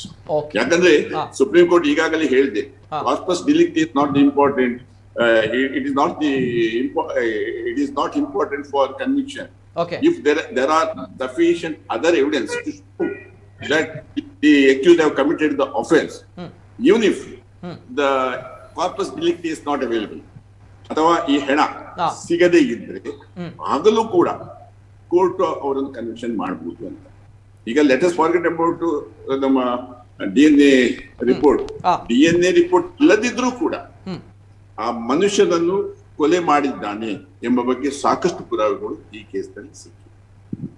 Okay okay, ಸರಿ ಸರಿ ಸರಿ ಸರ್. ಈಗ ಪ್ರದೀಪ್ ಕುಮಾರ್ ಅವ್ರ ಹತ್ರ ನಾನು ಕೇಳ್ತಾ ಇರುವಂತದ್ದು, ಶಾಂತರಾಮ್ ಶೆಟ್ಟಿ ಅವರು ಹೇಳಿದ್ರು 7/8/2016 ಈ ಸಂದರ್ಭ ನೇರವಾಗಿ ರಾಜೇಶ್ವರ್ ಶೆಟ್ಟಿ ಅವರು ಒಪ್ಕೊಳ್ತಾರೆ, ನಾವುಗಳು ಕೊಲೆ ಮಾಡಿದ್ವಿ ಅನ್ನುವಂಥದ್ದು, ತದನಂತರ ಸುಟ್ಟು ಹಾಕಿದ್ವಿ ಹೋಮಕುಂಡದಲ್ಲಿ, ತದನಂತರ ನದಿಗೆ ಎಸೆದ್ವಿ ಅನ್ನುವಂಥದ್ದು ಒಂದ್ ಕಡೆ. ಇನ್ನೊಂದ್ ಕಡೆ ಆ ನದಿಯಲ್ಲಿ ಸಿಕ್ಕಿ ಮುಳುಗು ತಜ್ಞರು ಮಾಡಿರುವಂತಹ ಕೆಲಸ, 2-3 ದಿನಗಳ ಕಾಲ ಮುಳುಗು ತಜ್ಞರು ಕೆಲಸವನ್ನ ಮಾಡ್ತಾರೆ. ತದನಂತರ ಸಿಕ್ಕಿರುವಂತಹ ಎಲುಬುಗಳು ಅಲ್ಲಿ ಪರೀಕ್ಷೆಗೆ ಒಳಪಡಿಸಿದ್ದಾಗ ಅದು ಭಾಸ್ಕರ್ ಶೆಟ್ಟಿ ಅವರ ತಮ್ಮ ಜೊತೆಗೆ ತಾಯಿಯ ಒಂದು ಎಲುಬುಗಳಿಗೆ ಹೋಲಿಕೆ ಆಗುತ್ತೆ ಅನ್ನುವಂತಹ ವಿಚಾರ. ಈ ಒಂದು ಸಾಂದರ್ಭಿಕವಾಗಿರುವಂತಹ ಸಾಕ್ಷಿಗಳನ್ನ ಪರಿಗಣನೆಗೆ ತೆಗೆದುಕೊಂಡು ಈ ಒಂದು ತೀರ್ಪು ಸಿಕ್ಕಿರುವಂತದ್ದು. ತಾವು ಹೇಳ್ತಾ ಇದ್ದೀರಾ ಅದಕ್ಕೂ ಇದಕ್ಕೂ ಮ್ಯಾಚೇ ಆಗಲ್ಲ, DNA ನೆಗೆಟಿವ್ ಬಂದಿದೆ ಅನ್ನುವಂತಹ ವಿಚಾರ. ಎಸ್ ಪ್ರದೀಪ್ ಕುಮಾರ್ ಅವರೇ. ಹಲೋ, ಎಸ್ ಪ್ರದೀಪ್ ಕುಮಾರ್ ಅವ್ರಿಗೆ ಕೇಳ್ತಾ ಇದೆಯಲ್ಲ? ಅದು ಮ್ಯಾಚ್ ಆಗಲ್ಲ ಒಂದು ಸಬ್ಜೆಕ್ಟ್. ಇದ್ರ ಜೊತೆಗೆ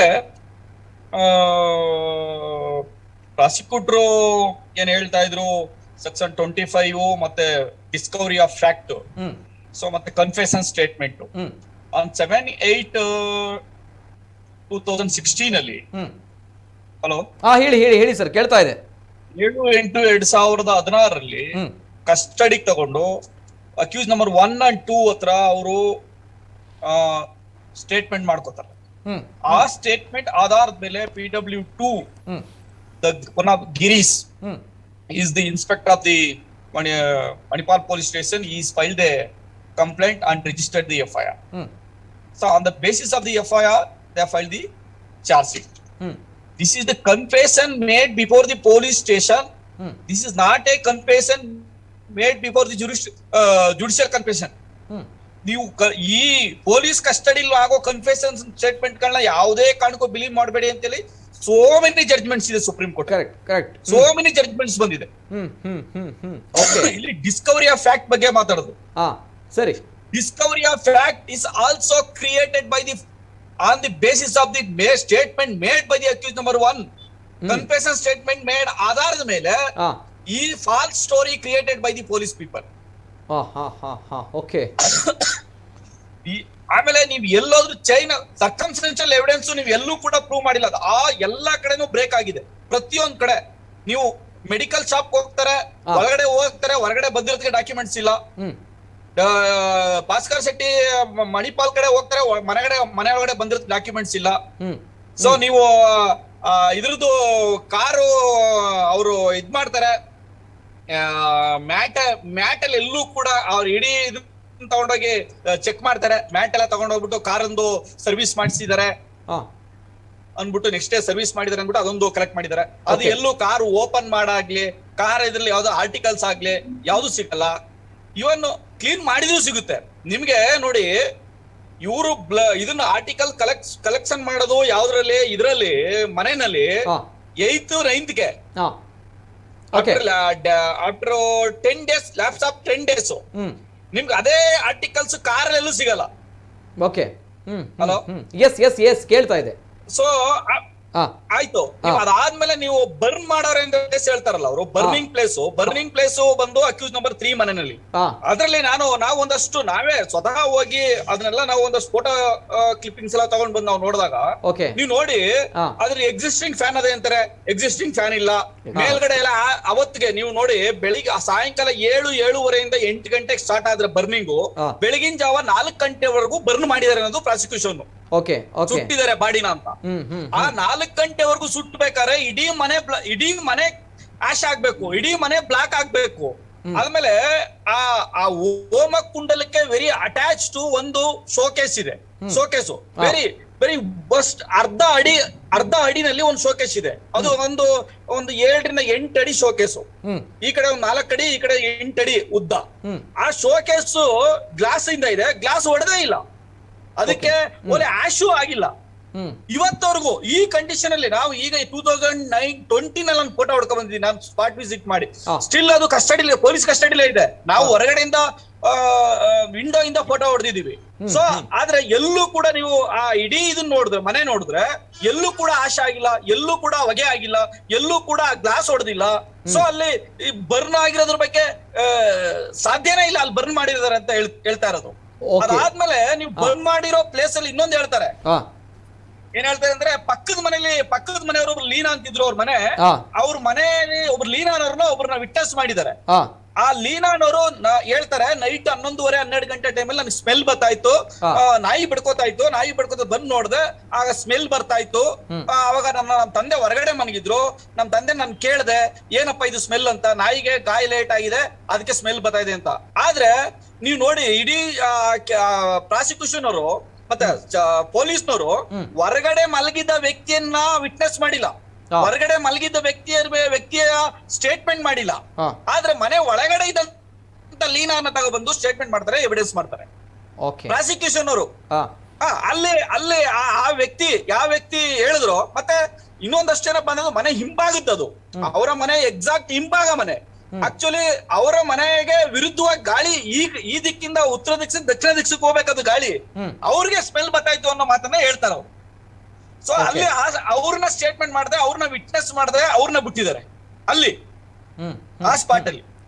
ಅದಾದ್ಮೇಲೆ ಈ ತರ ನೀವು ಎಷ್ಟು ಕಡೆ ನೀವು ಅದಾದ್ಮೇಲೆ ಭಾಸ್ಕರ್ ಶೆಟ್ಟಿ ಅವರು ಒಂದು ಗೀತಾ ಅನ್ನೋರ್ ಜೊತೆ ಇಲ್ಲಿಗಲ್ ರಿಲೇಶನ್ಶಿಪ್ ಇತ್ತು, ಅದ್ರ ಬಗ್ಗೆ ಅವ್ರಿಗೆ ಒಂದಷ್ಟು ವೈಮನಸ್ಸು ಇತ್ತು. ಮತ್ತೆ ಅವ್ರಿಗೆ ಬಿಸ್ನೆಸ್ ಸಂಬಂಧಪಟ್ಟಂಗೆ ಒಂದಷ್ಟು ಡಿಸ್ಪ್ಯೂಟ್ಸ್ ಇತ್ತು ಬೇರೆಯವ್ರ ಜೊತೆ. ಈಗಿರೋ ಆಲ್ರೆಡಿ ಅವ್ರು ವಾಸವಾಗಿದ್ದ ಮನೆ ಜೊತೆ ಮನೆಯವರು ಮನೆ ಲ್ಯಾಂಡ್ ಸಂಬಂಧಪಟ್ಟಂಗೆ ಡಿಸ್ಪ್ಯೂಟ್ ಇತ್ತು, ಇವ್ರ ನಡುವೆ ಆಲ್ರೆಡಿ ಜಗಳ ಆಗಿತ್ತು ಒಂದ್ಸಲ 2 ಬಾರಿ. ಅದ್ರ ಬಗ್ಗೆ ಪೊಲೀಸ್ನವರು ಇನ್ವೆಸ್ಟಿಗೇಷನ್ ಮಾಡಿಲ್ಲ. ಅದಾದ್ಮೇಲೆ ಭಾಸ್ಕರ್ ಶೆಟ್ಟಿ ಅವ್ರಿಗೆ ಹೆಸರಲ್ಲಿ ಇನ್ನೊಂದು ಇದಿತ್ತು, ಏನೋ 2 ಭಾಸ್ಕರ್ ಶೆಟ್ಟಿ ಅನ್ನೋರ ಒಂದು ಹೆಸರಲ್ಲಿ ಮತ್ತೆ ವೀಸಾ ಪಾಸ್ಪೋರ್ಟ್ ಇತ್ತು, ಮತ್ತೆ ಬಕ್ರಾ ಅನ್ನೋ ನೇಮಲ್ಲಿ ಒಂದು ಇದಿತ್ತು, ವೀಸಾ ಪಾಸ್ಪೋರ್ಟ್ ಇತ್ತು. ಬಕ್ರಾ ಅನ್ನೋ ವೀಸಾ ಪಾಸ್ಪೋರ್ಟ್ ಮೇಲೂ ಕೂಡ ಯಾವುದೇ ಎನ್ಕ್ವೈರಿ ಮಾಡಿಲ್ಲ. ಹೊರಗಡೆ ಹೋದ್ರ, ಈ ದೇಶ ಬಿಟ್ಟು ಹೋದ್ರ ಭಾಸ್ಕರ್ ಶೆಟ್ಟಿ ಅವರು, ಇಲ್ಲೇ ಉಳ್ಕೊಂಡ್ರ, ಅದ್ರ ಬಗ್ಗೆನೂ ಎನ್ಕ್ವೈರಿ ಮಾಡಿಲ್ಲ. ಸೊ ಈ ತರ ತುಂಬಾ ಲ್ಯಾಕುನ ಇದ್ರೂ ಕೂಡ ಈ ತರ ಒಂದು ಆರ್ಡರ್ ಬಂದಿದೆ. Because this is a sensational matter, political pressure, media pressure ಬೇಕಾದ್ರೆ ಸೋ ಮೆನಿ ರೀಸನ್ಸ್ ಈ ಆರ್ಡರ್ ಬಂದಿರಬಹುದು ಅಂತ ನಾನು ಭಾವಿಸ್ತೇನೆ. ಓಕೆ, ಒಂದು ಮೀಡಿಯಾದ ಒಂದು ಫೋರ್ಸ್ ಇದೆ, ಪೊಲಿಟಿಕಲ್ ಪ್ರೆಷರ್ಸ್ ಇದೆ, ಜೊತೆಗೆ ಅನೇಕ ಲೋಪಗಳು ಇದೆ. ಹಾಗಾಗಿ ಈ ಒಂದು ತೀರ್ಪು ಸರಿ ಇಲ್ಲ ಅಂತ ತಾವು ಹೇಳ್ತಾ ಇರುವಂತದ್ದು. ಒಂದ್ ಕಡೆ ತಾವು ಹೇಳ್ತಾ ಇರುವಂತದ್ದು ಬರ್ನ್ ಆಗಿರುವುದಕ್ಕೆ ಯಾವುದೇ ರೀತಿಯ ಕುರುಹುಗಳು ಇಲ್ಲ, ಅಲ್ಲಿ ಅಗ್ನಿಕುಂಡದಲ್ಲಿ ಸುಟ್ಟು ಹಾಕಿರುವುದಕ್ಕೆ ಯಾವುದೇ ರೀತಿಯ ಕುರುಹುಗಳಿಲ್ಲ ಅಂತ ತಾವು ಹೇಳ್ತಾ ಇರುವಂತದ್ದು. ಹತ್ರದಲ್ಲಿ ಯಾವುದು ಕೂಡ ಬರ್ನ್ ಆಗಿಲ್ಲ, ಸ್ವಲ್ಪ ಯಾವುದೇ ರೀತಿಯ ಅದರ ಕುರುಹುಗಳೇ ಇಲ್ಲ ಅಂತ ತಾವು ಹೇಳ್ತಾ ಇರೋದು. Yes, okay. ಇನ್ನೊಂದು ಕಡೆ ಪೊಲೀಸ್ ಇಲಾಖೆಯು ಕೂಡ ಈ ಒಂದು ವಿಚಾರದಲ್ಲಿ ವೈಫಲ್ಯವನ್ನ ಅನುಭವಿಸಿದೆ ಅನ್ನುವಂಥ ತಾವು ಹೇಳ್ತಾ ಇರುವಂತಹ ವಿಚಾರ. ಓಕೆ. ಇನ್ನೊಂದು ಕಡೆ ತಾವು ಹೇಳಿದ್ರಿ ವೈಯಕ್ತಿಕ ವಿಚಾರಗಳ ಬಗ್ಗೆಯೂ ಕೂಡ ತಾವು ಮಾತಾಡಿದ್ರಿ. ಎಸ್, ನೋಡೋಣ, ಅದು ಸದ್ಯದ ಪರಿಸ್ಥಿತಿಗೆ ಬೇಕಾಗಿಲ್ಲ ಅನ್ನೋದು ನಮ್ಮ ವಿಚಾರ. ಎಸ್, ಈಗ ನಾನು ಅನೇಕ ಕರೆಗಳು ಬರ್ತದೆ, ಒಂದು ಕರೆ ನಾನು ಸ್ವೀಕರಿಸ್ತೇನೆ. ಕುಮ್ಮಟದಿಂದ ಕರೆ ಮಾಡಿದ್ದಾರೆ, ಕುಮ್ಮಟದಿಂದ. ನಮಸ್ತೆ ಸರ್. ನಮಸ್ತೆ sir. Okay, thank you sir. Yes, ನಮ್ಮ ಜೊತೆ ಹಿರಿಯ ಪತ್ರಕರ್ತರಿದ್ದಾರೆ ಜಿತೇಂದ್ರ ಕುಂದೇಶ್ವರ್ ಅವರು. ಎಸ್ ಸರ್, ನಮಸ್ಕಾರ. ಈ ವಾದ ವಿವಾದಗಳನ್ನ ಬಹಳ ಹತ್ತಿರದಿಂದ ಆಲಿಸಿದೆ. ನನಗೊಂದು ಫಿಲ್ಮ್ ನೆನಪಾಗ್ತದೆ, ಹೂ ಕಿಲ್ಡ್ ಜೆಸಿಕಾ ಅಂತ. ಜೆಸಿಕಾ ಅಂತ ಒಬ್ಬರದ್ದು ಮರ್ಡರ್ ಆಗ್ತದೆ, ಕೊನೆಗೆ ಯಾರು ಕೊಲೆ ಮಾಡಿದಂತೆ ಗೊತ್ತಾಗೋದಿಲ್ಲ. ಆ ತರ ಒಂದು ಫಿಲ್ಮ್ ಬಂದಿತ್ತು, ಯಾರು ಕೊಲೆ ಮಾಡಿದ್ದಂತ. ಈಗ ಸಲ್ಮಾನ್ ಖಾನ್ ನಿರ್ದೋಷಿ ಆಗ್ತಾನೆ, ಆ ಕೃಷ್ಣ ಮೃಗವನ್ನ ಬೇಟೆಯಾಡಿದ್ದು. ಅಂದ್ರೆ ಹಾಗಾದ್ರೆ ಆ ಮೃಗವನ್ನ ಬೇಟೆಯಾಡಿದವರು ಯಾರು? ಇವರು ನಿರ್ದೋಷಿ ಆದ್ರೆ ಆ ತರ ಎಲ್ಲ ಅಂದ್ರೆ ಯಾರು ಚೆನ್ನಾಗಿ ವಾದ ಮಾಡ್ತಾರೆ ಎನ್ನುವ ಇದರಲ್ಲಿ ಏನು ಕೆಲವೊಮ್ಮೆ ಕೇಸ್ಗಳು ಇದಾಗ್ತದೆ. ಬಟ್ ಇಲ್ಲಿ ನಾನು ನೋಡಿದಾಗೆ ಮತ್ತೆ ಇಲ್ಲಿಯ ಸೆನ್ಸೇಷನ್ ಯಾಕೆ ಈ ಸೆನ್ಸೇಷನ್ ಆಯ್ತು ಅಂತ ನಾನು ಪತ್ರಕರ್ತನಾಗಿ ವಿಶ್ಲೇಷಣೆ ಮಾಡೋದಾದ್ರೆ, ಒಬ್ಬ ಹೆಂಡತಿ, ಧರ್ಮಪತ್ನಿ, ಕೈ ಹಿಡಿದ ಒಬ್ಬಳು ಹೆಂಡತಿ, ಅವಳೇ ಅವನನ್ನ ಕೊಲೆ ಮಾಡಿದ್ದು. ಇನ್ನೊಬ್ಬ ಮಗ ಹೇಗೆ ಕೊಲೆ ಮಾಡ್ಬೋದು ಎನ್ನುವಂಥ ಅಪ್ಪ ಕೊಟ್ಟ ಐಫೋನಲ್ಲಿ ಅವ ಕೊಲೆ ಹೇಗೆ ಮಾಡ್ಬೋದು ಅಂತ ಗೂಗಲ್ ಸರ್ಚ್ ಮಾಡಿದ್ದಾನೆ ಅಂತ ಒಂದು ವಿಷಯ. ಇನ್ನು ಏನು ಸಮಾಜ ಅಥವಾ ಜನರ ಉದ್ಧಾರಕ್ಕಾಗಿ ಹೋಮ ಹವನ ಮಾಡಿಕೊಂಡು ಏನು ಆಹುತಿ ಕೊಡಬೇಕಾದಂಥ ಒಬ್ಬ ಪುರೋಹಿತ ಆ ಹೋಮಕುಂಡದಲ್ಲಿ ಈ ಹೆಣವನ್ನು ಸುಟ್ಟಿದ್ದಾನೆ. ಅಂತ್ಯ ಸಂಸ್ಕಾರವನ್ನು ಮಾಡಬೇಕಾದವನು ಶವ ಸಂಸ್ಕಾರ ಅಂದರೆ ಇದರಲ್ಲೇ ಶವ ಸಂಸ್ಕಾರವನ್ನು ಮಾಡಿದ್ದಾರೆ. ಒಂದು ಭಾವನೆಗಳ ಒಂದು ಸಂಬಂಧಗಳ ಬಗ್ಗೆ ಮತ್ತು ಒಂದು ಸಮಾಜದಲ್ಲಿ ಒಂದು ಒಳ್ಳೆಯ ಸ್ಥಾನ ಇದ್ದವರು ಅದನ್ನು ಆ ರೀತಿ ದುರುಪಯೋಗ ಪಡಿಸಿಕೊಂಡವರ ಬಗ್ಗೆ, ಒಬ್ಬ ಹೆಂಡತಿ, ಮಗ, ಒಬ್ಬ ಪುರೋಹಿತ, ಅರ್ಚಕ, ಈ ಎಲ್ಲ ಕಾರಣಕ್ಕಾಗಿ ಈ ಕರಾವಳಿ ಅಂತಲ್ಲ, ಈ ಎಲ್ಲ ಕಡೆ, ಎಲ್ಲ ರಾಜ್ಯದಲ್ಲಿ ಮತ್ತು ನೀವು ಹೇಳಿದಾಗ ಎಲ್ಲ ಕಡೆ ನಮ್ಮ ಯಾರಿದ್ದಾರೆ ದೇಶ ವಿದೇಶಗಳು ಅವರಿಗೆಲ್ಲರಿಗೂ ಕೂಡ ಇದೊಂದು ಬಹಳ ಕುತೂಹಲಕಾರಿಯಾಗಿಂತಲೂ ಒಂದು ಸೆನ್ಸೇಷನಲ್, ಬಹಳ ಭಾವನಾತ್ಮಕವಾಗಿ ಒಂದು ಆಕ್ರೋಶ ಹುಟ್ಟಿಸುವಂಥ ಒಂದು ವಿಷಯವಾಗಿತ್ತು. ಎಲ್ಲ ಆಕ್ರೋಶಗಳು ಅದು ಸೇರಿತ್ತು. ದೇವರ ದಯದಲ್ಲಿ ಅಂತ ಹೇಳುವಂಥದ್ದು. ಈ ಒಂದು ಆಕ್ರೋಶಗಳು, ಈ ರೀತಿಯಾಗಿ ಆಕ್ರೋಶಗಳು ಹುಟ್ಟುವಾಗ ಒಂದು ಕೊನೆಗೆ ಆಕ್ರೋಶದ ರೂಪವಾಗಿ ಈಗ ಒಂದು ಹಾರೈಕೆ ಇರ್ತದೆ, ಅವನಿಗೆ ಶಿಕ್ಷೆ ಆಗಬೇಕು ಅಂದರೆ ಇವರಿಗೆ ನ್ಯಾಯ ಸಿಗಬೇಕು, ಅವನಿಗೆ ಶಿಕ್ಷೆ ಆಗಬೇಕು ಅಂತ. ಅದು ಒಂದು ಪ್ರಬಲ ಶಕ್ತಿಯಾಗಿ ಇಲ್ಲಿ ಕೆಲಸ ಮಾಡಿದೆ. ಅಂದರೆ ಅವರು ನಮ್ಮ ಪ್ರತಿವಾದಿಗಳು ಅಥವಾ ಅವರ ಆರೋಪಿಗಳು ಡಿಫೆನ್ಸ್ ಮಾಡಿದವರು ಹೇಳಿದರು, ಅಂದರೆ ಅಷ್ಟು ಲ್ಯಾಕ್ ಏನು ಬೇರೆ ವಿಷಯದಲ್ಲಿ ಆಗಿದ್ರೆ ಇಷ್ಟು ಸೆನ್ಸೇಷನಲ್ ಆಗದಿದ್ರೆ ಖಂಡಿತ ಏನು ಕಡಿಮೆ ಶಿಕ್ಷೆಯೋ ಅಥವಾ ಬಿದ್ದು ಹೋಗುವ ಚಾನ್ಸು ಇರ್ತಿತ್ತು. ಅಂದರೆ ಬಟ್ ಇಲ್ಲಿ ಅವರು ಕನ್ಫೆಸ್ ಮಾಡಿದ್ದು ಮತ್ತು ಒಪ್ಪಿಕೊಂಡದ್ದು, ಆಮೇಲೆ ಆ ಗೋಡೆಗೆ ತಲೆಗೆ ಬಡದ ರಕ್ತ ಗೋಡೆಗೆ ಸಿಕ್ಕಿದ್ದು ಅಥವಾ ಎಲ್ಲ ಸಾಕ್ಷ್ಯಗಳು, ಅಂದರೆ ಅದರ ಜೊತೆಯಲ್ಲಿ ಇವರು ಕಲ್ಮಕಾರಲ್ಲಿ ಹೊಳೆಗೆ ಹಾಕಿದ್ದು ಅಂತ ಹೇಳಿದ್ದು ಅಲ್ಲ, ಬೇರೆ ಹೊಳೆಗೆ ಹೇಳ್ಬೋದಿತ್ತಲ್ಲ ಅಥವಾ ಬೇರೆ ಕಡೆ ಹೋಗ್ಬೋದಿತ್ತಲ್ಲ. ಅಂದರೆ ಅಂಥದ್ದೆಲ್ಲ ಸಾಕ್ಷಿ ಇದೆಲ್ಲ ಮಾಡುವಾಗ ಮತ್ತೆ ಅವರ ಒಂದು ಸೈಕಾಲಜಿ ಅಥವಾ ಭಾವನೆಗಳು ಇದೇ ಇರ್ತದೆ. ಮತ್ತು ನಂತರ ಅವನು ಅವರು ಒಟ್ಟಿಗೆ ಅಂದರೆ ಜೈಲಲ್ಲಿ ಇರುವಾಗ ಅವನು ಹಂಚಿಕೊಳ್ಳುವಂಥ ವಿಚಾರಗಳು, ಅಂದರೆ ಅವರು ಮಾಡುವಾಗ ಅವರು ಮಾಡಿದ್ದಲ್ಲ ಅಂತ ಸೈಕಾಲಜಿಕಲಿ ನೋಡುವಾಗಲೂ ಅಥವಾ ಯಾರಿಗೂ ಸಾಧಾರಣ ಅವರು ಕನ್ಫ್ಯೂಸ್ ಮಾಡಿದ್ದು ಹೌದು, ಮತ್ತು ಅವರು ಹೌದು ಅಂತ ಎಲ್ರಿಗೂ ಸಾಧಾರಣ ಗೊತ್ತಾಗಿದೆ. ಮತ್ತು ಸಾಕ್ಷಿಗಳು ಅದು ಅವರು ಕೋರ್ಟಿನ ಕೆಲಸ. ಮತ್ತು ಆ ಕೋರ್ಟು ಮತ್ತು ನ್ಯಾಯಾಧೀಶರು ಒಂದು ಸ್ಪಷ್ಟವಾಗಿ ಏನು ತೀರ್ಪು ಕೂಡ ಕೊಟ್ಟಿದ್ದಾರೆ. ತಪ್ಪಿದ್ರೆ ಅವ್ರ ಮೇಲೆ ಏನು ಅಪೀಲ್ ಮಾಡ್ತಾರೆ, ಅದು ಕೋರ್ಟಿನ ನ್ಯಾಯಾಂಗದ ಪ್ರಕ್ರಿಯೆ. ಇದರಲ್ಲಿ ಮುಖ್ಯವಾಗಿ ಹೆಚ್ಚು ಇಂಪಾರ್ಟೆನ್ಸ್ ನ್ಯಾಯಾಂಗ ಪ್ರಕ್ರಿಯೆಯಲ್ಲಿ ಅಂತ ಹೇಳಿದ್ರೆ 99 ಏನು ಅಪರಾಧಿಗಳು ತಪ್ಪಿಯೋದ್ರೂ ಪರವಾಗಿಲ್ಲ, ಒಬ್ಬ ನಿರಪರಾಧಿಗೆ ಶಿಕ್ಷೆ ಆಗಬಾರ್ದು ಅಂತ ಇದನ್ನು ಇಟ್ಕೊಂಡದ್ದಕ್ಕಾಗಿ ಇಷ್ಟೆಲ್ಲ ಲೇಟ್ ಆಯಿತು. ಇಲ್ಲದಿದ್ದರೆ ಏನು ನ್ಯಾಯಾಂಗ ಅಷ್ಟು ಏನು ನಿರಪರಾಧಿಗಳಿಗೆ ಶಿಕ್ಷೆ ಆಗಲೇಬಾರ್ದು ಅಂತ ಕಟುವಾಗಿ ನಮ್ಮ ಭಾರತ ನ್ಯಾಯಾಂಗ ಅದು ಕೂಡ ಭಾರತದಲ್ಲಿ ಇರೋದ್ರಿಂದ ಇಷ್ಟೆಲ್ಲ ಏನು ಇದ್ರೂ ಕೂಡ ಶಿಕ್ಷೆ ವಿಧಿಸಿದೆ ಅಂತ ಹೇಳಿದ್ರೆ ಅವರು ಬಹುತೇಕ ಖಂಡಿತ ಅಪರಾಧಿ ಆಗಿದ್ದಾರೆ. ಮತ್ತು ಈ ಒಂದು ತೀರ್ಪು ಎನ್ನುವಂಥದ್ದು ಒಂದು ಮಹತ್ವದ ತೀರ್ಪು. ಮತ್ತು ಅವರು ನಮ್ಮ ನಿವೃತ್ತ ಸೈನಿಕರು ಏನೋ ಹೇಳಿದರು, ಅವ್ರು ಹೇಳಿದಾಗೆ ಇದೊಂದು ಏನು ಎಲ್ರಿಗೂ ಈ ನಮ್ಮ ಕರಾವಳಿ ಮಾತ್ರ ಅಲ್ಲ, ಎಲ್ಲ ಮಾನವೀಯತೆಗೆ ಒಂದು ಸಿಕ್ಕ ಜಯ. ಇನ್ನು ಮುಂದೆ ಈ ರೀತಿಯಾಗಿ ಮಾಡಬಾರ್ದು. ಮತ್ತೊಂದು ನನ್ನ ಲೆಕ್ಕದಲ್ಲಿ ಗಲ್ಲು ಶಿಕ್ಷೆಗೆ ಅಥವಾ ಕೊಡುವುದಕ್ಕಿಂತಲೂ ಗಲ್ಲು ಶಿಕ್ಷೆ ಕೊಟ್ಟರೆ ಅವರು ಮುಗ್ದೋಗ್ತದೆ. ಇದು ಅವರು ಜೀವಮಾನ ಇಡೀ ಮಾಡಿದ ತಪ್ಪು ಏನಾಯಿತು ಎನ್ನುವುದನ್ನು ನೆನೆಸ್ಕೊಂಡು ಅವರು ಯಾವಾಗಲೂ ಈ ಥರ ತಪ್ಪು ಮಾಡಬಾರ್ದು ಎನ್ನುವುದನ್ನು ಸಮಾಜಕ್ಕೂ ಗೊತ್ತಾಗುವಾಗೆ ಇದೊಂದು ಮಾಡಿದ್ದಾರೆ. ಇನ್ನು ಮುಂದೆ ಯಾರು ಮಾಡಬಾರ್ದು ಈ ಥರ ಎನ್ನುವುದು ಈ ಒಂದು ತೀರ್ಪಿನಿಂದ ನಮಗೆ ಸಂದೇಶ ಸಿಕ್ಕಿದೆ. ಸರ್ ಎಸ್ ನಾನು ಮಾತಾಡಬೇಕು. ಎಂಕಲೊಟ್ಟಿಗೆ ಗುಲಾಬಿ ಶೆಟ್ಟಿ ಅಮೂಲ್ಯರ ಅಮ್ಮ ನಮಸ್ತೆ. ಓಕೆ, ತಾಂತ್ರಿಕವಾಗಿರುವಂತಹ ಸಮಸ್ಯೆ ಇದೆ, ನಾವುಗಳು ಏನೇ ಮಾತಾಡ್ಬೋದು. ಆದರೆ ತಾಯಿಯ ಮಗನನ್ನು ಮತ್ತೆ ತಂದು ಕೊಡುವಂತಹ ಶಕ್ತಿ ಯಾರಿಗೂ ಕೂಡ ಇಲ್ಲ ಅನ್ನುವಂಥ ಅಷ್ಟೇ ಸತ್ಯವಾಗಿರುವಂತಹ ವಿಚಾರ. ಜೊತೆಗೆ ನಾನು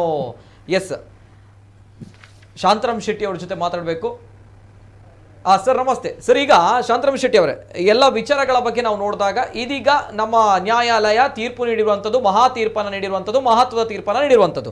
ಈ ಒಂದು ಜೀವಾವಧಿ ಶಿಕ್ಷೆ ಅನ್ನುವಂಥದ್ದು ಏನು ಶಿಕ್ಷೆ ಯಾವ ರೀತಿ ಇರುತ್ತೆ ಅಂದರೆ ಕೊನೆಯ ತನಕ ಕೂಡ ಜೀವಿತಾವಧಿಯ ತನಕ ಕೂಡ ಅವ್ರು ಜೈಲಲ್ಲಿ ಇರಬೇಕಾ ಅನ್ನುವಂತಹ ಪ್ರಶ್ನೆ ಬರುತ್ತೆ. ಜನಸಾಮಾನ್ಯರು ಕೇಳ್ತಾ ಇದ್ದಾರೆ, ಅವರು ಕೂಡ ಕುತೂಹಲ ಇದೆ ಸಹಜವಾಗಿ ಏನು ಶಿಕ್ಷೆ ಕೊಟ್ಟಿದ್ದಾರೆ ಅನ್ನುವಂಥದ್ದು ಇವರುಗಳಿಗೆ. Yes sir.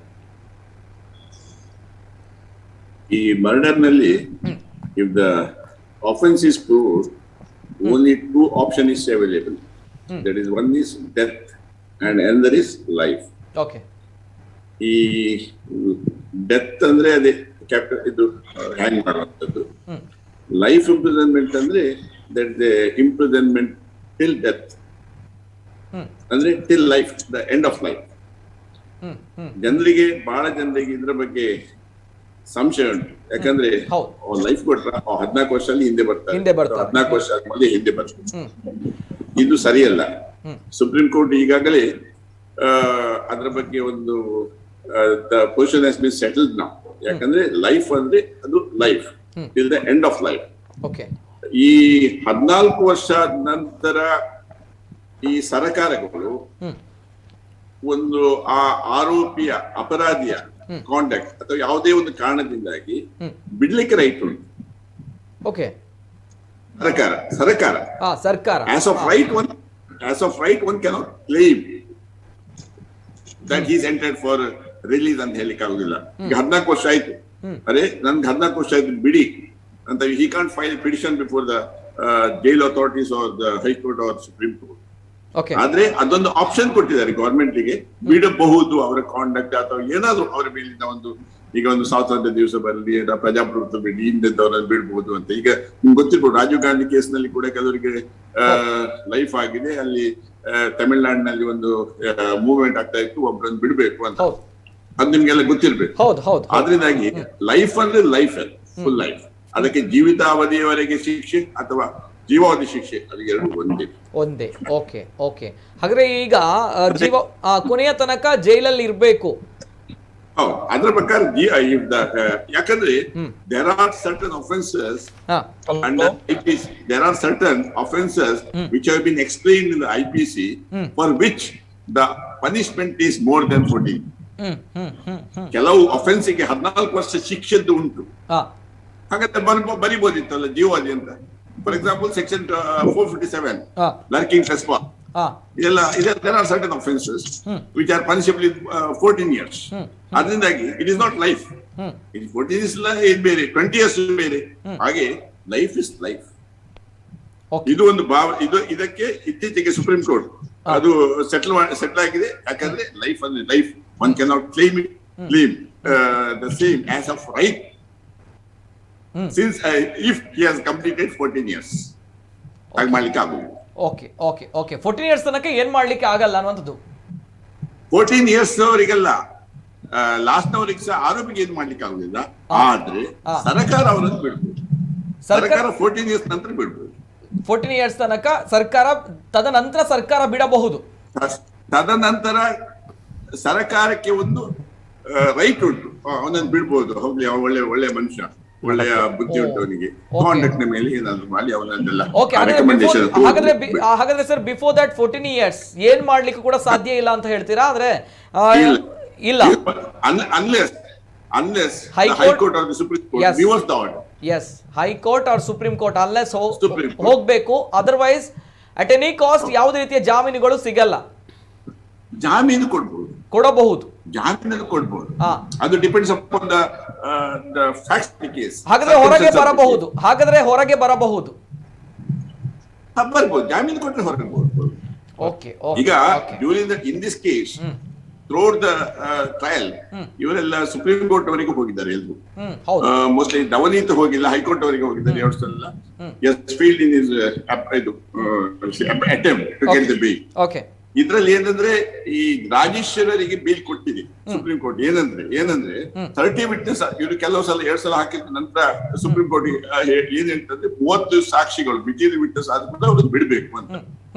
Supreme court merit ಅನ್ನು ಟಚ್ ಮಾಡಿಲ್ಲ, ಈ ಕೇಸಿನ ಫ್ಯಾಕ್ಟ್ಸ್ ಅನ್ನು ಟಚ್ ಮಾಡಿಲ್ಲ. ಅವರು ಲೇಡಿ ಎಂಬ ನೆಲೆಯಲ್ಲಿ 30 ಸಾಕ್ಷಿ ಆದ್ಮೇಲೆ ಇವರನ್ನು ಬಿಡಬೇಕು, ಕಂಡೀಷನ್ ಮೇಲೆ ಬಿಡಬೇಕು. ಕೋರ್ಟ್ ನಲ್ಲಿ ಅವರು ಹಾಜರಾಗಬೇಕು ಅಂತ ಕಂಡೀಷನ್ ಗಳನ್ನು ಕೋರ್ಟ್ ಹಾಕ್ಬೋದು. ಸೊ ಅಂತ ಕಂಡೀಷನ್ ಬಿಡ್ಬೋದು ಅಂತ ಆರ್ಡರ್ ಆಗಿದೆ. ಆದ್ರೆ ನಿರಂಜನ್ ಭಟ್ ಸುಪ್ರೀಂ ಕೋರ್ಟ್ಗೆ ಹೋದ್ರು. ಆದ್ರೆ ಈಗ ಲಾಸ್ಟ್ ಟೈಮ್ 2020 ಒಂದು ಆರ್ಡರ್ ಆಯ್ತು ಸುಪ್ರೀಂ ಕೋರ್ಟ್ ನಲ್ಲಿ. ಯಾಕಂದ್ರೆ 1 ತಿಂಗಳಲ್ಲಿ ಅವನನ್ನು ಈ ಟ್ರಯಲ್ ಮುಗಿಯದಿದ್ರೆ ಅವನನ್ನು ಬಿಡ್ಬೇಕು ಅಂತ ಆರ್ಡರ್ ಮಾಡಿದ್ರು. ಆದ್ರೆ ಆ 1 ತಿಂಗಳಲ್ಲಿ ಪುನಃ ಅಪ್ಲಿಕೇಶನ್ ಪ್ರಾಸಿಕ್ಯೂಷನ್ ಸೈಡ್ ನಲ್ಲಿ ಹೋಯ್ತು. ಆಗ ಪುನಃ ಅವರು ಎಕ್ಸ್ಟೆನ್ಷನ್ ಕೊಟ್ಟರು 15 ದಿವಸ ಹೌದು, ಪುನಃ ಎಕ್ಸ್ಟೆನ್ಷನ್ ಕೊಟ್ರು. ನಂತರ ಪುನಃ ಆ ಟೈಮ್ ನಲ್ಲಿ ಕೂಡ ಆಗಿಲ್ಲ, ಕನ್ಕ್ಲೂಡ್ ಆಗಿಲ್ಲ ಟ್ರಯಲ್. ಏನ್ ಮಾಡಿದ್ರೆ 1 ತಿಂಗಳಲ್ಲಿ ಕನ್ಕ್ಲೂಡ್ ಮಾಡ್ಬೇಕು ಟ್ರಯಲ್, ಅದರ್ವೈಸ್ ಈ ಸೆಂಟರ್ ಫಾರ್ ಬೇಲ್ ಅಂತ ಮಾಡಿದ್ರು. ಆದ್ರೆ ಅಷ್ಟರಲ್ಲಿ ಇಲ್ಲಿ ಕನ್ಕ್ಲೂಡ್ ಆಗಿಲ್ಲ. ಅದಕ್ಕೇನ್ ಮಾಡಿದ್ರು, ಆ ಸಮಯದಲ್ಲಿ ಇಲ್ಲಿ ಲಾಕ್ಡೌನ್ ಆಯ್ತು. ಅದು ನಮ್ಮ ಕೋವಿಡ್ ಇದರಿಂದಾಗಿ ಲಾಕ್ಡೌನ್ ಆಯ್ತು. ಅದರಿಂದಾಗಿ ಸುಪ್ರೀಂ ಕೋರ್ಟ್ ಏನ್ ಹೇಳ್ತಿದ್ರೆ ಯಾವ್ದೇನಾದ್ರು ಇಂಟ್ರಿಮ್ ಆರ್ಡರ್ ಆಗಿದ್ರೆ ಅದು ಟಿಲ್ ನೆಕ್ಸ್ಟ್ ಆರ್ಡರ್ಸ್ ಅಥವಾ ನೆಕ್ಸ್ಟ್ ಡೇಟ್ ನವರೆಗೆ, ಅಂದ್ರೆ ನಾವು ಪುನಃ ಆರ್ಡರ್ ಪಾಸ್ ಮಾಡುವವರೆಗೆ ಅದು ಅಸ್ತಿತ್ವದಲ್ಲಿ ಇರಬೇಕು ಅಂತ. So this is an interim order, so it is still in force. ಆದ್ರಿಂದಾಗಿ ಅವನಿಗೆ ಇಲ್ಲಿ ಬೇಲ್ ಸಿಗ್ಲಿಲ್ಲ. ಇನ್ನು ಅವ್ರು ಬೇಲ್ ಬೇಕಾದ್ರೆ ಇನ್ನು ಹೈಕೋರ್ಟ್ ನಲ್ಲಿ ಅಪೀಲ್ ಮಾಡ್ತಾರೆ. ಅಪೀಲ್ ನಲ್ಲಿ ಬೇಲ್ ಮೂವ್ ಮಾಡಬಹುದು. ಅದು it is left to the high court whether to grant bail or not during the pendency of the appeal. Okay right sir, ಬರ್ತೇನೆ. ನಾನು ಮಾತಾಡ್ಬೇಕು ಈ ಒಂದು ವಿಚಾರದಲ್ಲಿ. ಎಸ್, ಗುಲಾಬಿ ಶೆಟ್ಟಿ ಅವರು ಜಾಯ್ನ್ ಆಗಿದ್ದಾರೆ. ಅಮ್ಮ ನಮಸ್ತೆ, ಕೇಳೋಣತ್ತೆ ಅಮ್ಮ. ಒಂದು ವಿಷಯ ನಮ್ಮ ಪತ್ರಕರ್ತರು ಬಹಳ ಚೆನ್ನಾಗಿ ವಿವರವಾಗಿ ಹೇಳಿದ್ದಾರೆ ಮತ್ತು ಆ ವಿಷಯವನ್ನು ಎಲ್ಲ ಚೆನ್ನಾಗಿ ಹೇಳಿದ್ದಾರೆ. ಯಾಕಂದ್ರೆ ಸಾಂದರ್ಭಿಕ ಸಾಕ್ಷಿಗಳಲ್ಲಿ ಅಂತ ಒಂದು ಸ್ಟ್ರಾಂಗ್ ಎವಿಡೆನ್ಸ್ ಇಲ್ಲದಿದ್ರೆ ಯಾವ ಕೋರ್ಟ್ ಕೂಡ ಕನ್ವಿಕ್ಷನ್ ಮಾಡುವುದಿಲ್ಲ. ಈ ಪ್ರದೀಪ್ನವರು ಕೆಲವರ ವಿಷಯಗಳನ್ನು ಹೇಳಿದ್ರು. ಈ ಎಲ್ಲಾ ವಿಷಯಗಳನ್ನು ಅವರ ಸೀನಿಯರ್ ಅಡ್ವೊಕೇಟ್ ಅವರ ಸೀನಿಯರ್ ಅಡ್ವೊಕೇಟ್ ಇಲ್ಲಿ ಚೆನ್ನಾಗಿ 4 ದಿವಸ ಆರ್ಗ್ಯುಮೆಂಟ್ ಮಾಡಿದ್ದಾರೆ. ಅದನ್ನೆಲ್ಲ ಕೋರ್ಟ್ ಯಾವುದನ್ನು ಅದನ್ನು ತಗೊಳ್ಳಿಲ್ಲ, ಅದನ್ನೆಲ್ಲ ರಿಜೆಕ್ಟ್ ಮಾಡಿದ್ದ. ಆದ್ರಿಂದಾಗಿ ಇಂಥ ಆರ್ಗ್ಯುಮೆಂಟ್ ಗಳನ್ನು ನಾವು ಇಲ್ಲಿ ಪುನಃ ಮಾಡೋದ್ರಲ್ಲಿ ಏನು ಅಷ್ಟೇನು ಉಪಯೋಗ ಇಲ್ಲ ಅಂತ ನನ್ನ ಅನಿಸಿಕೆ. ಓಕೆ ಸರಿ ಸರ್, ಬರ್ತೇನೆ. ಅಂದ್ರೆ ಜನರು ಕೇಳ್ತಾ ಇರೋದು, ಜನರು ತುಂಬಾನೇ ಕುತೂಹಲ ಭರಿತರಾಗಿದ್ದಾರೆ ಈ ಒಂದು ವಿಚಾರದ ಬಗ್ಗೆ, ಕೇಳ್ತಾ ಇರುವಂತಹ ವಿಚಾರದ ಬಗ್ಗೆ ನಾವು ಮಾತನಾಡ್ತಿದ್ದೇವೆ ಸರ್. ಅದೇ ರೀತಿ ಎಸ್ ಪ್ರದೀಪ್ ಕುಮಾರ್ ಸರ್ ಮಾತಾಡ್ಬೇಕು ಅಂತ ಹೇಳಿದ್ದಾರೆ. ಎಸ್, ಏನಂದ್ರೆ ನಾನು ಈ ಸರ್ ಪ್ರಾಸಿಕ್ಯೂಟರ್ ಈ ಲೈಫ್ ಇಂಪ್ರಿಸನ್ಮೆಂಟ್ ಬಗ್ಗೆ ಮಾತಾಡಿದ್ರು. ಲೈಫ್ ಇಂಪ್ರಿಸನ್ಮೆಂಟ್ ಬಗ್ಗೆ so many judgements supreme court level ಅಲ್ಲಿ ಇಂಟರ್ಪ್ರಿಟೇಷನ್ ಆಗ್ತಾನೆ ಇದ್ದೇವೆ. ಸ್ವತಂತ್ರ ಪೂರ್ವದಲ್ಲೂ ಸ್ವತಂತ್ರ ನಂತರನು ಇಂಟರ್ಪ್ರಿಟೇಷನ್ ಆಗ್ತಾನೆ ಇದೆ. ಇವತ್ತಿನವರೆಗೂ ಅದ್ರ ಬಗ್ಗೆ ಕನ್ಕ್ಲೂಷನ್ ಇಲ್ಲ. ಓಕೆ ಸರಿ, ಹೌದು, ಇವತ್ತಿನವರೆಗೂ ಕನ್ಕ್ಲೂಷನ್ ಇಲ್ಲ. Till the end of the life ಅಂತ ಇಲ್ಲ. ಅದು ಆ ತರ ಎಲ್ಲೂ ಇಲ್ಲ. ಆದ್ರೆ 14 ಇಯರ್ಸ್ ಅಂತ ಇದೆಯಲ್ಲ, ಅದಕ್ಕೇನೆ ನಮ್ಮ ಈಗ ಇವತ್ತಿನ ಜಡ್ಜ್ಮೆಂಟ್ ಅಲ್ಲಿ, ಇವತ್ತು ಮಾಡಿರ್ತಕ್ಕಂಥ ಜಡ್ಜ್ಮೆಂಟ್ ಅಲ್ಲಿ ಕ್ಲಾಸ್ 3 ನಲ್ಲಿ ಕ್ಲಿಯರ್ ಆಗಿದೆ. The accused number 1, 2, 3 are sentenced to suffer RI for a period of 4 years for having committed the offense punishable under section 201 read with the section 34 of the IPC. ಅಂದ್ರೆ ನಾವೀಗ already 4 years ಏನ್ ಕಳೆದಿದೀವಲ್ಲ ಒಳಗಡೆ ಜೈಲಲ್ಲಿ ಕಳೆದಿದಾರಲ್ಲ, ಅದನ್ನ consider ಮಾಡ್ಬೋದು ಅಂತ ಮಾಡಿದಾರೆ. ಅಂದ್ರೆ ನಾವು 14 ಇಯರ್ಸ್ ಅಂತ ತಗೊಂಡ್ರೆ ಆ 4 ಇಯರ್ಸ್ ಲೆಸ್ ಆಗಿ 10 ಇಯರ್ಸ್ ಅವ್ನು ಜೈಲಲ್ಲಿ ಇರ್ಬೇಕು. ಈಗ 10 ಇಯರ್ಸ್ ಆತರ ಇಲ್ಲ. ಅದಕ್ಕೋಸ್ಕರ ಕ್ಲಾಸ್ 3 ನಲ್ಲಿ ಬರ್ದಿದ್ದಾರೆ. ಕ್ಲಾಸ್ 3 ಆರ್ಡರ್ ನಲ್ಲಿ ಇದೆ, ಅದು ಕ್ಲಾಸ್ 3 ನಲ್ಲಿ ಇದೆ, ಅದು ಆ 4 ಇಯರ್ಸ್ ನ ಕನ್ಸಿಡರ್ ಮಾಡ್ಬೇಕು ಅಂತ. ಓಕೆ, ಈಗ 10 ಇಯರ್ಸ್. ಹಾಗಾದ್ರೆ ಈಗ 10 ಇಯರ್ಸ್ ಸರಿ. ಈಗ ಸರಿ, 14 ಇಯರ್ಸ್ ಇನ್ 10 ಇಯರ್ಸ್ ಅಷ್ಟೇ ಇರೋದು. 10 ಇಯರ್ಸ್ ಅಲ್ಲಿ ರಾಜೇಶ್ವರಿ ಶೆಟ್ಟಿ ಅವರು ಜಾಮೀನಿಂದ ಹೊರಗೆ ಬಂದಿರ್ತಾರೆ. ರಾಜೇಶ್ವರಿ ಶೆಟ್ಟಿ ಅವ್ರಿಗೆ ಇನ್ನು 1.5 ಇಯರ್ ಕಡಿಮೆ ಆಗುತ್ತೆ, ಅವ್ರು ಜಾಸ್ತಿ ಆಗುತ್ತೆ ಅವ್ರಿಗೆ. ಅವರು ಹೌದು, ಯಾಕಂದ್ರೆ ಅವ್ರು 2019 ನಲ್ಲಿ ರಿಲೀವ್ ಆಗಿದೆ, ಅವ್ರ ಬೇಲ್ ಆಗಿದೆ. ಅವ್ರು ಆಕ್ಚುಲಿ 3 ವರ್ಷ ಜೈಲಲ್ಲಿ ಇರೋದು. ಅವರು 2.5 ಇಯರ್ 2.25 ವರ್ಷ ಇರೋ ಜೈಲಲ್ಲಿ ಇದಾರೆ ಅವರು. ಓಕೆ, ಅವ್ರಿಗೆ 11 ವರ್ಷ 11.5 ವರ್ಷ ಅನ್ನೋ ಜೈಲಲ್ಲಿ ಇರ್ಬೇಕಾಗುತ್ತೆ ಅವರು. ಇವ್ರಿಗೆ ಅಕ್ಯೂಸ್ ನಂಬರ್ 2 and 3 ಗೆ 10 ಇಯರ್ಸ್. 14 ಆಲ್ರೆಡಿ 4 ಇಯರ್ಸ್ ಅವ್ರು ಆಲ್ರೆಡಿ ಜೈಲಲ್ಲಿ ಇದಾರೆ. ಅದಕ್ಕೋಸ್ಕರನೇ ಕ್ಲಾಸ್ 3 ಹಾಕಿರೋದು. ಇವತ್ತೆಲ್ಲ ಇಂಟರ್ಪ್ರಿಟೇಷನ್ ಮಾಡ್ತಾ ಇರೋದು ಸುಪ್ರೀಂ ಕೋರ್ಟ್ ಅಲ್ಲಿ ತುಂಬಾ ಕಡೆ. Majority of the judgements majority of the judgements 14 years ಗೆ ಕನ್ಸಿಡರ್ ಮಾಡ್ತಾ ಇರೋದು. Prosecutor till the death of the life ಅಂತ ಹೇಳಿದ್ರು. ನೋ ಆತರ ಇಲ್ವೇ ಇಲ್ಲ. ಓಕೆ. ಹಾಗಾದ್ರೆ ಈ ಮೆಜಾರಿಟಿ ಜಡ್ಜ್ಮೆಂಟ್ಸ್ 14 ಇಯರ್ಸ್ ಗೆ ಕನ್ಕ್ಲೂಡ್ ಆಗಿರೋದು. ಓಕೆ. ಹಾಗಾದ್ರೆ ಇದು ಜೀವಿತಾವಧಿ ತನಕ ಅಲ್ಲ, ಲೈಫ್ ಟೈಮ್ ಜಡ್ಜ್ಮೆಂಟ್ ಅಲ್ಲ. ಇಲ್ಲ, ಲೈಫ್ ಟೈಮ್ ಜಡ್ಜ್ಮೆಂಟ್ ನ 14 ಇಯರ್ಸ್ ಗೆ ಕನ್ಸಿಡರ್ ಮಾಡ್ತಾ ಇರೋದು. ಲಕ್ಷಾಂತರ ಜಡ್ಜ್ಮೆಂಟ್ ಬಂದ್ಬಿಟ್ಟಿದೆ, ಒಂದಲ್ಲ, ಅದಕ್ಕೆ ಲಕ್ಷಾಂತರ ಜಡ್ಜ್ಮೆಂಟ್ ಬಂದ್ಬಿಟ್ಟಿದೆ ಸುಪ್ರೀಂ ಕೋರ್ಟ್ ಅಲ್ಲಿ. ಓಕೆ. ಈಗ ಹಾಗಾದ್ರೆ okay sir, before independence, after independence, ಇವತ್ತವರೆಗೂ ಅದ್ರ ಬಗ್ಗೆ ಕ್ಲಿಯರ್ ಆದಂತ ಒಂದು ಸೈಟೇಷನ್ ಬಂದಿಲ್ಲ. ಕ್ಲಿಯರ್ ಆಗಿ ಯಾವ್ದು ಅದ್ರ ಲೈಫ್ ಟಿಲ್ ದಿ ಲೈಫ್ ಅಂತನಾಗ್ಲಿ, ಟಿಲ್ ಇದಾಗ್ಲಿ 14 ಇಯರ್ಸ್ ಅಂತ ಆಗ್ಲಿ ಕನ್ಕ್ಲೂಷನ್ ಮಾಡಿಲ್ಲ. ಓಕೆ ಸರಿ, ಈಗ ಓಕೆ ಹಾಗಾದ್ರೆ ಆದ್ರೆ ಮೆಜಾರಿಟಿ ಜಡ್ಜ್ಮೆಂಟ್ 14 ಇಯರ್ಸ್ ಗೆ ಇರೋದು. ಓಕೆ ಸರ್, ಈಗ ಈ 10 ವರ್ಷಗಳು ರಾಜೇಶ್ವರಿ ಶೆಟ್ಟಿಗೆ 11.5 ವರ್ಷಗಳು ಅಂತ ಹೇಳಿದ್ರಿ. ಈ ಒಂದು 10 ವರ್ಷಗಳು 11 ವರ್ಷಗಳ ಒಳಗಡೆ ಅಂದ್ರೆ ಅವರುಗಳು ಹೊರಗೆ ಬರ್ಲಿಕ್ಕೆ ಸಾಧ್ಯ ಇಲ್ವಾ? ತಮ್ಗಳಿಗೆ ಏನ್ ಮಾಡ್ಲಿಕ್ಕೆ ಆಗಲ್ವಾ? ರಾಜೇಶ್ವರಿ ಮೇಡಮ್ ಇವಾಗ್ಲೇ ಚಾನ್ಸ್ ಇದೆ ಅವ್ರಿಗೆ. ಯಾಕಂದ್ರೆ ಆಲ್ರೆಡಿ ಬೇಲಲ್ಲಿ ಇದ್ರು, ಅವ್ರು ಆಲ್ರೆಡಿ ಅವ್ರಿಗೆ ಸಿಕ್ಕಿತ್ತು. ಹಂಗಾಗಿ 100% ಅವ್ರಿಗೆ ಬೇಲ್ ಕೊಡುತ್ತೆ ಹೈಕೋರ್ಟ್ ಅಲ್ಲಿ. ಇನ್ನು ಅಕ್ಯೂಸ್ ನಂಬರ್ 2 and 3 ಗೆ ಮೇ ಬಿ ಅದು ಸ್ವಲ್ಪ ಕಷ್ಟ ಇರಬಹುದು. ಓಕೆ ಕಷ್ಟ ಇರಬಹುದು, ಸ್ವಲ್ಪ ಡಿಫಿಕಲ್ಟಿ ಇದೆ. So accused number 1 may be bail grant ಆಗ್ಬಹುದು ರಾಜೇಶ್ವರಿ ಶೆಟ್ಟಿ ಅವರಿಗೆ. ಹೌದು, ಯಾಕಂದ್ರೆ ಅವ್ರಿಗೆ ಆಲ್ರೆಡಿ ಬೇಲ್ ಆಗಿತ್ತಲ್ಲ, ಆ ಕಾರಣದಿಂದ ಆ ಗ್ರೌಂಡ್ ಮೇಲೆ ಅವ್ರಿಗೆ ಬೇಲ್ ಆಗ್ಬಹುದು. ಸರ್, ಆರೋಪಿ ನಂಬರ್ 1 ಅಲ್ವಾ, ಬೇಲ್ ಸ್ಯಾಂಕ್ಷನ್ ಆಗ್ಬಹುದಾ? ಆರೋಪಿ ನಂಬರ್ 1 ನೇರವಾಗಿ ಬೇಲ್ ಸ್ಯಾಂಕ್ಷನ್ ಆಗ್ಬಹುದು ಅಂತ ಅವ್ರು ಹೇಳ್ತೀರಾ? ಹಾಗಾದ್ರೆ ಈ ಒಂದು ಶಿಕ್ಷೆ ಪ್ರಕಟ ಆದ್ಮೇಲೆ ನಂತರವೂ ಕೂಡ ಅಲ್ಲ, ಬೇಲ್ ತಗೊಳಕ್ಕೆ ಬೇಲ್ಗೆ ಏನ್ ರಿಸ್ಟ್ರಿಕ್ಷನ್ ಇಲ್ಲ. ಅಪ್ ಟು ಸುಪ್ರೀಂ ಕೋರ್ಟ್ ವರ್ಗೂ ಈ ಕೇಸು ಈಗ ಒಂದು ಡಿಸ್ಟ್ರಿಕ್ಟ್ ಕೋರ್ಟ್ ಅಲ್ಲಿ ಫೈನಲೈಸ್ ಆಗಿರೋದು. ಇನ್ನು ನಮ್ಗೆ ಹೈಕೋರ್ಟ್ ಅಲ್ಲಿ ಅವಕಾಶ ಇದೆ, ಸುಪ್ರೀಂ ಕೋರ್ಟ್ ಅಲ್ಲಿ ಅವಕಾಶ ಇದೆ. ಸುಪ್ರೀಂ ಕೋರ್ಟ್ ಅಲ್ಲಿ ಬಂದಾಗ ಮಾತ್ರ ಬ್ಯಾಟಲ್ ಮುಗೀತು, ಅಲ್ಲಿ ಫೈಟ್ ಮುಗೀತು. ಸೊ ಅಲ್ಲಿವರೆಗೂ ಕೂಡ ನನಗೆ ಬೇಲ್ ತಗೊಳಕ್ಕೆ ನಮ್ಗೆ ಲಿಬರ್ಟಿ ಇದೆ, ನನಗೆ ಕಾನ್ಸ್ಟಿಟ್ಯೂಷನ್ ರೈಟ್ ಅದು. ಸರಿ, ಅಲ್ಲಿ ತನಕ ಫೈಟ್ ಮಾಡ್ತೀರಾ? Next step high court. It may be case may be acquittal in High Court. It may be case may be acquittal in Supreme Court. Okay sir, ನಾನು ಯಾವ ವಾದಗಳನ್ನ ಈಗ ಹೇಳಿದೆ ಅದನ್ನ ಅಲ್ಲಿ ಕನ್ಸಿಡರ್ ಮಾಡಬಹುದು ಹೈಕೋರ್ಟ್ ಅಲ್ಲಿ ಅಥವಾ ಸುಪ್ರೀಂ ಕೋರ್ಟ್ ಅಲ್ಲಿ. ಓಕೆ ಸರ್, ಒಂದು ಪ್ರಶ್ನೆ, ವಾಟ್ ಅಬೌಟ್ ಭಾಸ್ಕರ್ ಶೆಟ್ಟಿ, ಏನ್ ಹೇಳಲಿಕ್ಕೆ ಇಷ್ಟಪಡ್ತೀರಾ sir? Hello, what about Bhaskar Shetty sir, ಏನ್ ಹೇಳಲಿಕ್ಕೆ ಇಷ್ಟಪಡ್ತೀರಾ ಸರ್? ಭಾಸ್ಕರ್ ಶೆಟ್ಟಿ ಬಗ್ಗೆ ಅದು ಪ್ರಾಸಿಕ್ಯೂಷನ್ ಅವ್ರು ಹೇಳ್ಬೇಕು. ಓಕೆ, ಅಲ್ಲಲ್ಲ ಸರ್, ತಾವು ನಾನು ಅಡ್ವೊಕೇಟ್ ಆಗಿ ನನ್ನ ಕಕ್ಷಿದಾರದ್ದು ಎಷ್ಟಿದೆ ಅಷ್ಟನ್ನ ಮಾತ್ರ ಮಾತಾಡ್ಲಿಕ್ಕೆ ಅವಕಾಶ ಇದೆ. ಅದನ್ನ ಬಿಹೈಂಡ್ ಬಿಟ್ಟು ನಾನು ಮಾತಾಡ್ಲಿಕ್ಕೆ ಆಗಲ್ಲ ಮೀಡಿಯಾದಲ್ಲಿ. ಓಕೆ ಓಕೆ ರೈಟ್ ಇದು ಪಕ್ಕ ಪ್ರದೀಪ್ ಕುಮಾರ್ ಅವರ ವೃತ್ತಿ, ವಕೀಲ ವೃತ್ತಿ. ಸೊ ಹಾಗಾಗಿ ಅವರವರ ಕಕ್ಷಿದಾರರನ್ನ ಡಿಫೆಂಡ್ ಮಾಡ್ತಾ ಇದ್ದಾರೆ. ಸೊ ಹಾಗಾಗಿ ಅವರಿಗೆ ನ್ಯಾಯವನ್ನ ಕೊಡಬೇಕು ಅನ್ನುವಂತಹ ವಿಚಾರದಲ್ಲಿ ಪ್ರದೀಪ್ ಕುಮಾರ್ ಅವರು ಫೈಟ್ ಮಾಡ್ತಾ ಇದ್ದಾರೆ. ಇನ್ನು ಹೈಕೋರ್ಟ್ ಕೂಡ ಹೋಗ್ತೇನೆ ಅನ್ನುವಂಥದ್ದು, ಅಪೀಲ್ ಮಾಡ್ತೇನೆ ಅನ್ನುವಂತಹ ವಿಚಾರವನ್ನು ಅವರು ಹೇಳ್ತಾ ಇದ್ದಾರೆ.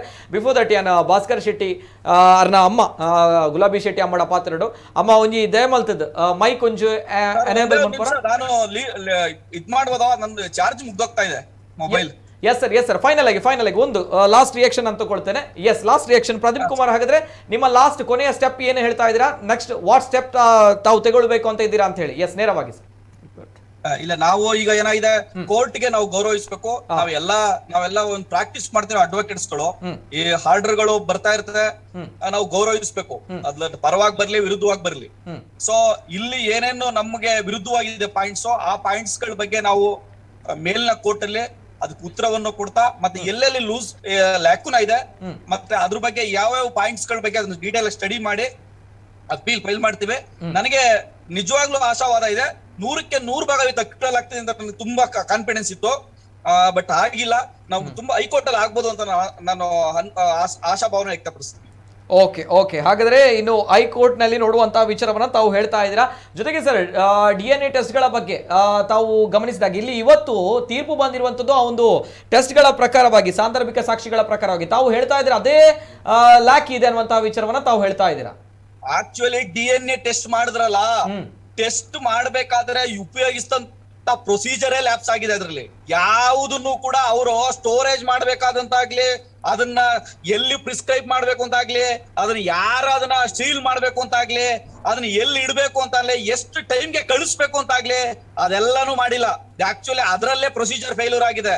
ನೀವು ಹಂಗ ನೋಡಿದ್ರೆ ಕಲೆಕ್ಷನ್ ಮಾಡಿದ DNA ಟೆಸ್ಟ್ ಇದನ್ನೆಲ್ಲ ತುಂಬಾ ದಿವಸ ಪೊಲೀಸ್ ಸ್ಟೇಷನ್ ಇಟ್ಕೊಂಡು ಆದ್ರೆ ಆಕ್ಚುಲಿ ಅದ್ರ ಟೈಮೇ ಬಾರಾಗಿದೆ. ಆಕ್ಚುಲಿ ಅದನ್ನ as early as possible within 24 hours ಅದನ್ನ DNA ಟೆಸ್ಟಿಂಗ್ ಕಲೆಕ್ಷನ್ ಮಾಡಿದ್ಮೇಲೆ ಕಳಿಸ್ಬೇಕಾಗಿತ್ತು. ಅದ್ರೆಲ್ಲ ತುಂಬಾ ಲ್ಯಾಕಿನ್ ಇದೆ. ಆಮೇಲೆ ಎಕ್ಸ್ಪರ್ಟ್ಸ್ ಯಾರು ಅದನ್ನ ಮಾಡ್ಬೇಕಾಗಿತ್ತು ಅಂತ ಎಕ್ಸ್ಪರ್ಟ್ಸೇ ಮಾಡಿಲ್ಲ, ಎಕ್ಸ್ಪರ್ಟೇ ಸೀಲ್ ಮಾಡಿಲ್ಲ. ಅದ್ರಲ್ಲಿ ತುಂಬಾ ಅದನ್ನ ಚರ್ಚೆ ಮಾಡಿದ್ರೆ ಒಂದು ದಿವಸ ಚರ್ಚೆ ಮಾಡಬಹುದು. ಅದ್ರಲ್ಲಿರೋ ಲ್ಯಾಕಿನ ಬಗ್ಗೆ. ಓಕೆ ತಾವು ವಿಧಿವಿಜ್ಞಾನ ಪ್ರಯೋಗಾಲಯ ಜೊತೆಗೆ ಪೊಲೀಸ್ ಇಲಾಖೆಯ ವೈಫಲ್ಯ ಎಲ್ಲವನ್ನ ಎತ್ತಿ ತೋರಿಸ್ತಾ ಇದ್ರ, ಹೇಳ್ತಾ ಇದ್ರ ಅನ್ನುವಂಥದ್ದು. ಜೊತೆಗೆ ಎಸ್ ಸರ್ ಪ್ರಿಸ್ಕ್ರೈಬ್ ಮಾಡಿ ಪೊಲೀಸ್ ಸ್ಟೇಷನ್ ಅಲ್ಲಿ ಇಟ್ಟವ್ರೆ. ಒಂದೇ 2 days 3 days. ಓಕೆ ಸರ್ ತಾವೊಂದು ವಕೀಲರಾಗಿ, ನಾನೊಂದು ಮಾಧ್ಯಮದವನಾಗಿ, ನಾನೆಲ್ಲ ಜನರ ಪರವಾಗಿ ಒಂದು ಕೇಳುವಂತಹ ಪ್ರಶ್ನೆ ಸರ್, ಈ ಸಂದರ್ಭ ಎಲ್ಲರೂ ಕೂಡ ಕೇಳುವಂತಹ ಪ್ರಶ್ನೆ. ಹಾಗಾದ್ರೆ ಎಲ್ಲಿ ಭಾಸ್ಕರ್ ಶೆಟ್ಟಿ ಅನ್ನುವಂತ ಪ್ರಶ್ನೆ ಬರುತ್ತೆ? ಖಂಡಿತ ಅದು ಪ್ರಾಸಿಕ್ಯೂಷನ್ ಅವರು ಪೊಲೀಸ್ನವ್ರು ಹೇಳ್ಬೇಕು. ಅದು ಅವ್ರ ಕೆಲಸ, ಅದು ಅವ್ರು ಮಾಡ್ಬೇಕು. ಯಾಕಂದ್ರೆ ಪೊಲೀಸ್ನವ್ರ ಕೆಲಸ, ಅದು ಸರ್ಕಾರದ ಕೆಲಸ. ಯಾವ್ದೇ ವ್ಯಕ್ತಿ ಮಿಸ್ ಆದ್ರೆ ಅದು ಸರ್ಕಾರದ ಕೆಲಸ. ಓಕೆ, ಹಾಗಾದ್ರೆ ಎಲ್ಲಿ ಭಾಸ್ಕರ್ ಶೆಟ್ಟಿ ಅನ್ನೋ ನನ್ನ ಪ್ರಶ್ನೆಗೆ, ಅವರ ತಾಯಿಯ ಪ್ರಶ್ನೆಗೆ ಉತ್ತರ ಇಲ್ಲ. ಹಾಗಾದ್ರೆ ಅದು ಸರ್ಕಾರದ ಜವಾಬ್ದಾರಿ. ನಾವು ಇವತ್ತಿಗೂ ನಮ್ಮ ಇದ್ರಲ್ಲಿ ನಮ್ದು ಡಿಮ್ಯಾಂಡು ಅಷ್ಟೇ. ನಾವು ಮಿಸ್ಸಿಂಗ್ ಅಂತ ನಾವು ಅವಾಗಿಂದ ಹೇಳ್ಕೊಂಡ್ ಬಂದಿದೀವಿ, ಇವತ್ತು ನಾವು ಅದೇ ಇದೀವಿ. ಆ ಮಿಸ್ಸಿಂಗ್ ಅನ್ನೋದು ಆಧಾರದ ಮೇಲೆ ಸರಿಯಾದ ರೀತಿ ತನಿಖೆ ಆಗ್ಬೇಕಿತ್ತು, ಸರಿಯಾದ ರೀತಿ ತನಿಖೆ ಆಗಿಲ್ಲ. ಇದು false story, created story, concocted story filed by the police people on the basis of the false charge sheet. They are lead the prosecution the evidence. ತಮ್ಮ ಪ್ರಕಾರ ಇದೊಂದು ಮಿಸ್ಸಿಂಗ್ ಕೇಸ್ ಅನ್ನೋದು ತಾವು ಹೇಳ್ತಾ ಇದ್ದೀರಾ? Yes, ಸ್ಟಿಲ್ ಮಿಸ್ಸಿಂಗ್ ಕೇಸ್ ಅನ್ನೋದು ತಾವು ಹೇಳ್ತಾ ಇದ್ದೀರಾ ಅಲ್ವಾ? Thank you. Yes sir, thank you so much. Pradeep Kumar ಅವರು ನಮ್ಮ ಜೊತೆ ಜಾಯ್ನ್ ಆಗಿದ್ರಿ. ಎಲ್ಲ ವಿಚಾರದ ಬಗ್ಗೆ, ತಮ್ಮ ಆಂಗಲ್ಗಳ ಬಗ್ಗೆ, ತಮ್ಮ ಆಯಾಮದ ಬಗ್ಗೆ ತಾವು ಮಾತಾಡಿದ್ರಿ. Thank you so much Pradeep Kumar ಅವರು. ಇದು ಆರೋಪಿಗಳ ಪರ ವಾದ ಮಾಡಿರುವಂತಹ ವಕೀಲರು. ಎಸ್, ಅವರ ಮೊಬೈಲ್ ಅಲ್ಲಿ ಚಾರ್ಜ್ ಕೂಡ ಖಾಲಿ ಆಗಿದೆ ಅನ್ನುವಂತಹ ವಿಚಾರವನ್ನು ಅವರು ಹೇಳಿದ್ರು. ಸೊ ಹಾಗಾಗಿ ಎಸ್, ಗುಲಾಬಿ ಶೆಟ್ಟಿ ಅಮ್ಮಡ ಪಾತ್ರ ನೋಡಿತೆ ನೇರವಾದ ಈ ಪ್ರಶ್ನೆ ನಾನು ಅಮ್ಮಡನೆ ಕೇನುಡು. ಅಮ್ಮ ಕೇನುಡೆ ವಾಯ್ಸ್ ಕೇನುಡೆನ್ನ ದಯಮಲ್ತದ ಅಲ್ಪ ವಾಯ್ಸ್ ಕೇನೊಂದು ಜಿಂಕ್ ಮೈಕ್ ಆನ್ ಮಲ್ಪೋರೆ.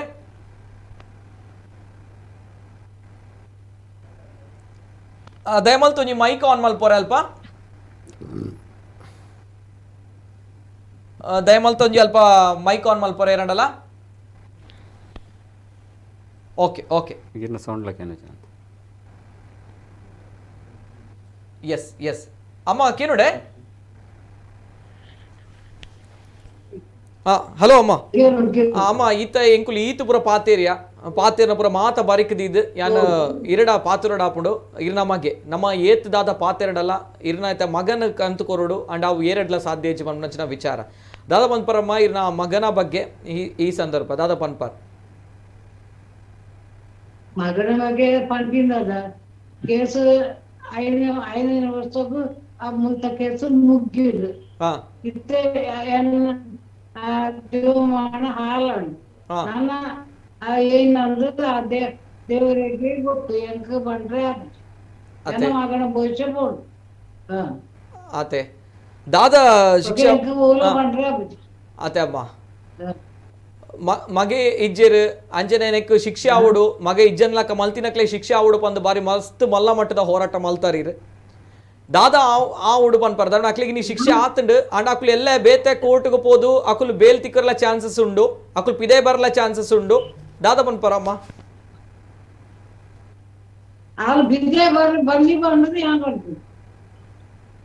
ಅತೆ ಇರ್ನ ಪುಲ್ಲಿ 4 ಗಂಟೆ పోయినోళ్ళు చెర్దు దక్కియోళ్ళు ఇల్లాడు బట్టలు ఇలా కూడా పొత్తాడు అంతే అయినట్టు ఎంక అలాగే స్టిచ్ ఆవిడుంది ದೇವರಡ ಬೇಡು ಆತೆ ದೇವರಡ ನಿಗಲಡು ಆತೆ ಇರನ ಶಕ್ತಿ ದೇವರು ಇರ್ ನಮ್ಮುನ ದೇವರು ಅತೆ ಆ ದೈವಡ ನಟ್ಟೊಂದುಲ್ಲರು ಮೊಕ್ಲೆಗೆ ಶಿಕ್ಷೆ ಆವಡು ಪಂಡದತೆ ಇತ್ತ ತುಲ ಇತ್ತ ಶಿಕ್ಷೆ ಆತಂಡು ಆಡಲ ಎಲ್ಲ ಬೇಲ್ ತಿಕ್ಕದು ಅತಡ ಬೇತ ಕೋರ್ಟ್ಗೆ ಹೋದು ಅಕುಲ್ ಪಿದೆ ಬರ್ಪನ ಚಾನ್ಸಸ್ ಉಂಡು ದಾದ ಪನ್ಪರಮ್ಮ ಮಾತ ತೂವೊಂದುಲ್ಲೇರು ಮಾತ ಜನಕುಲ್ ತುಳುನಾಡದಕುಲು ಮಾತ ನಮ್ಮ ಜನಕುಲ್ ತೂವೊಂದುಲ್ಲೇರು ಒಂಜಿ ಅಪ್ಪೆನ ಒಂಜಿ ಕಣ್ಣ ನೀರು ಅಪ್ಪೆನ ಒಂಜಿ ಪಾತೆರ ದಾದ ಪನ್ಪರ್ ಮಾತೆರೆಗಳ ಒಂಜಿ ಪಾತೆರ ಪನ್ಪನಮ್ಮ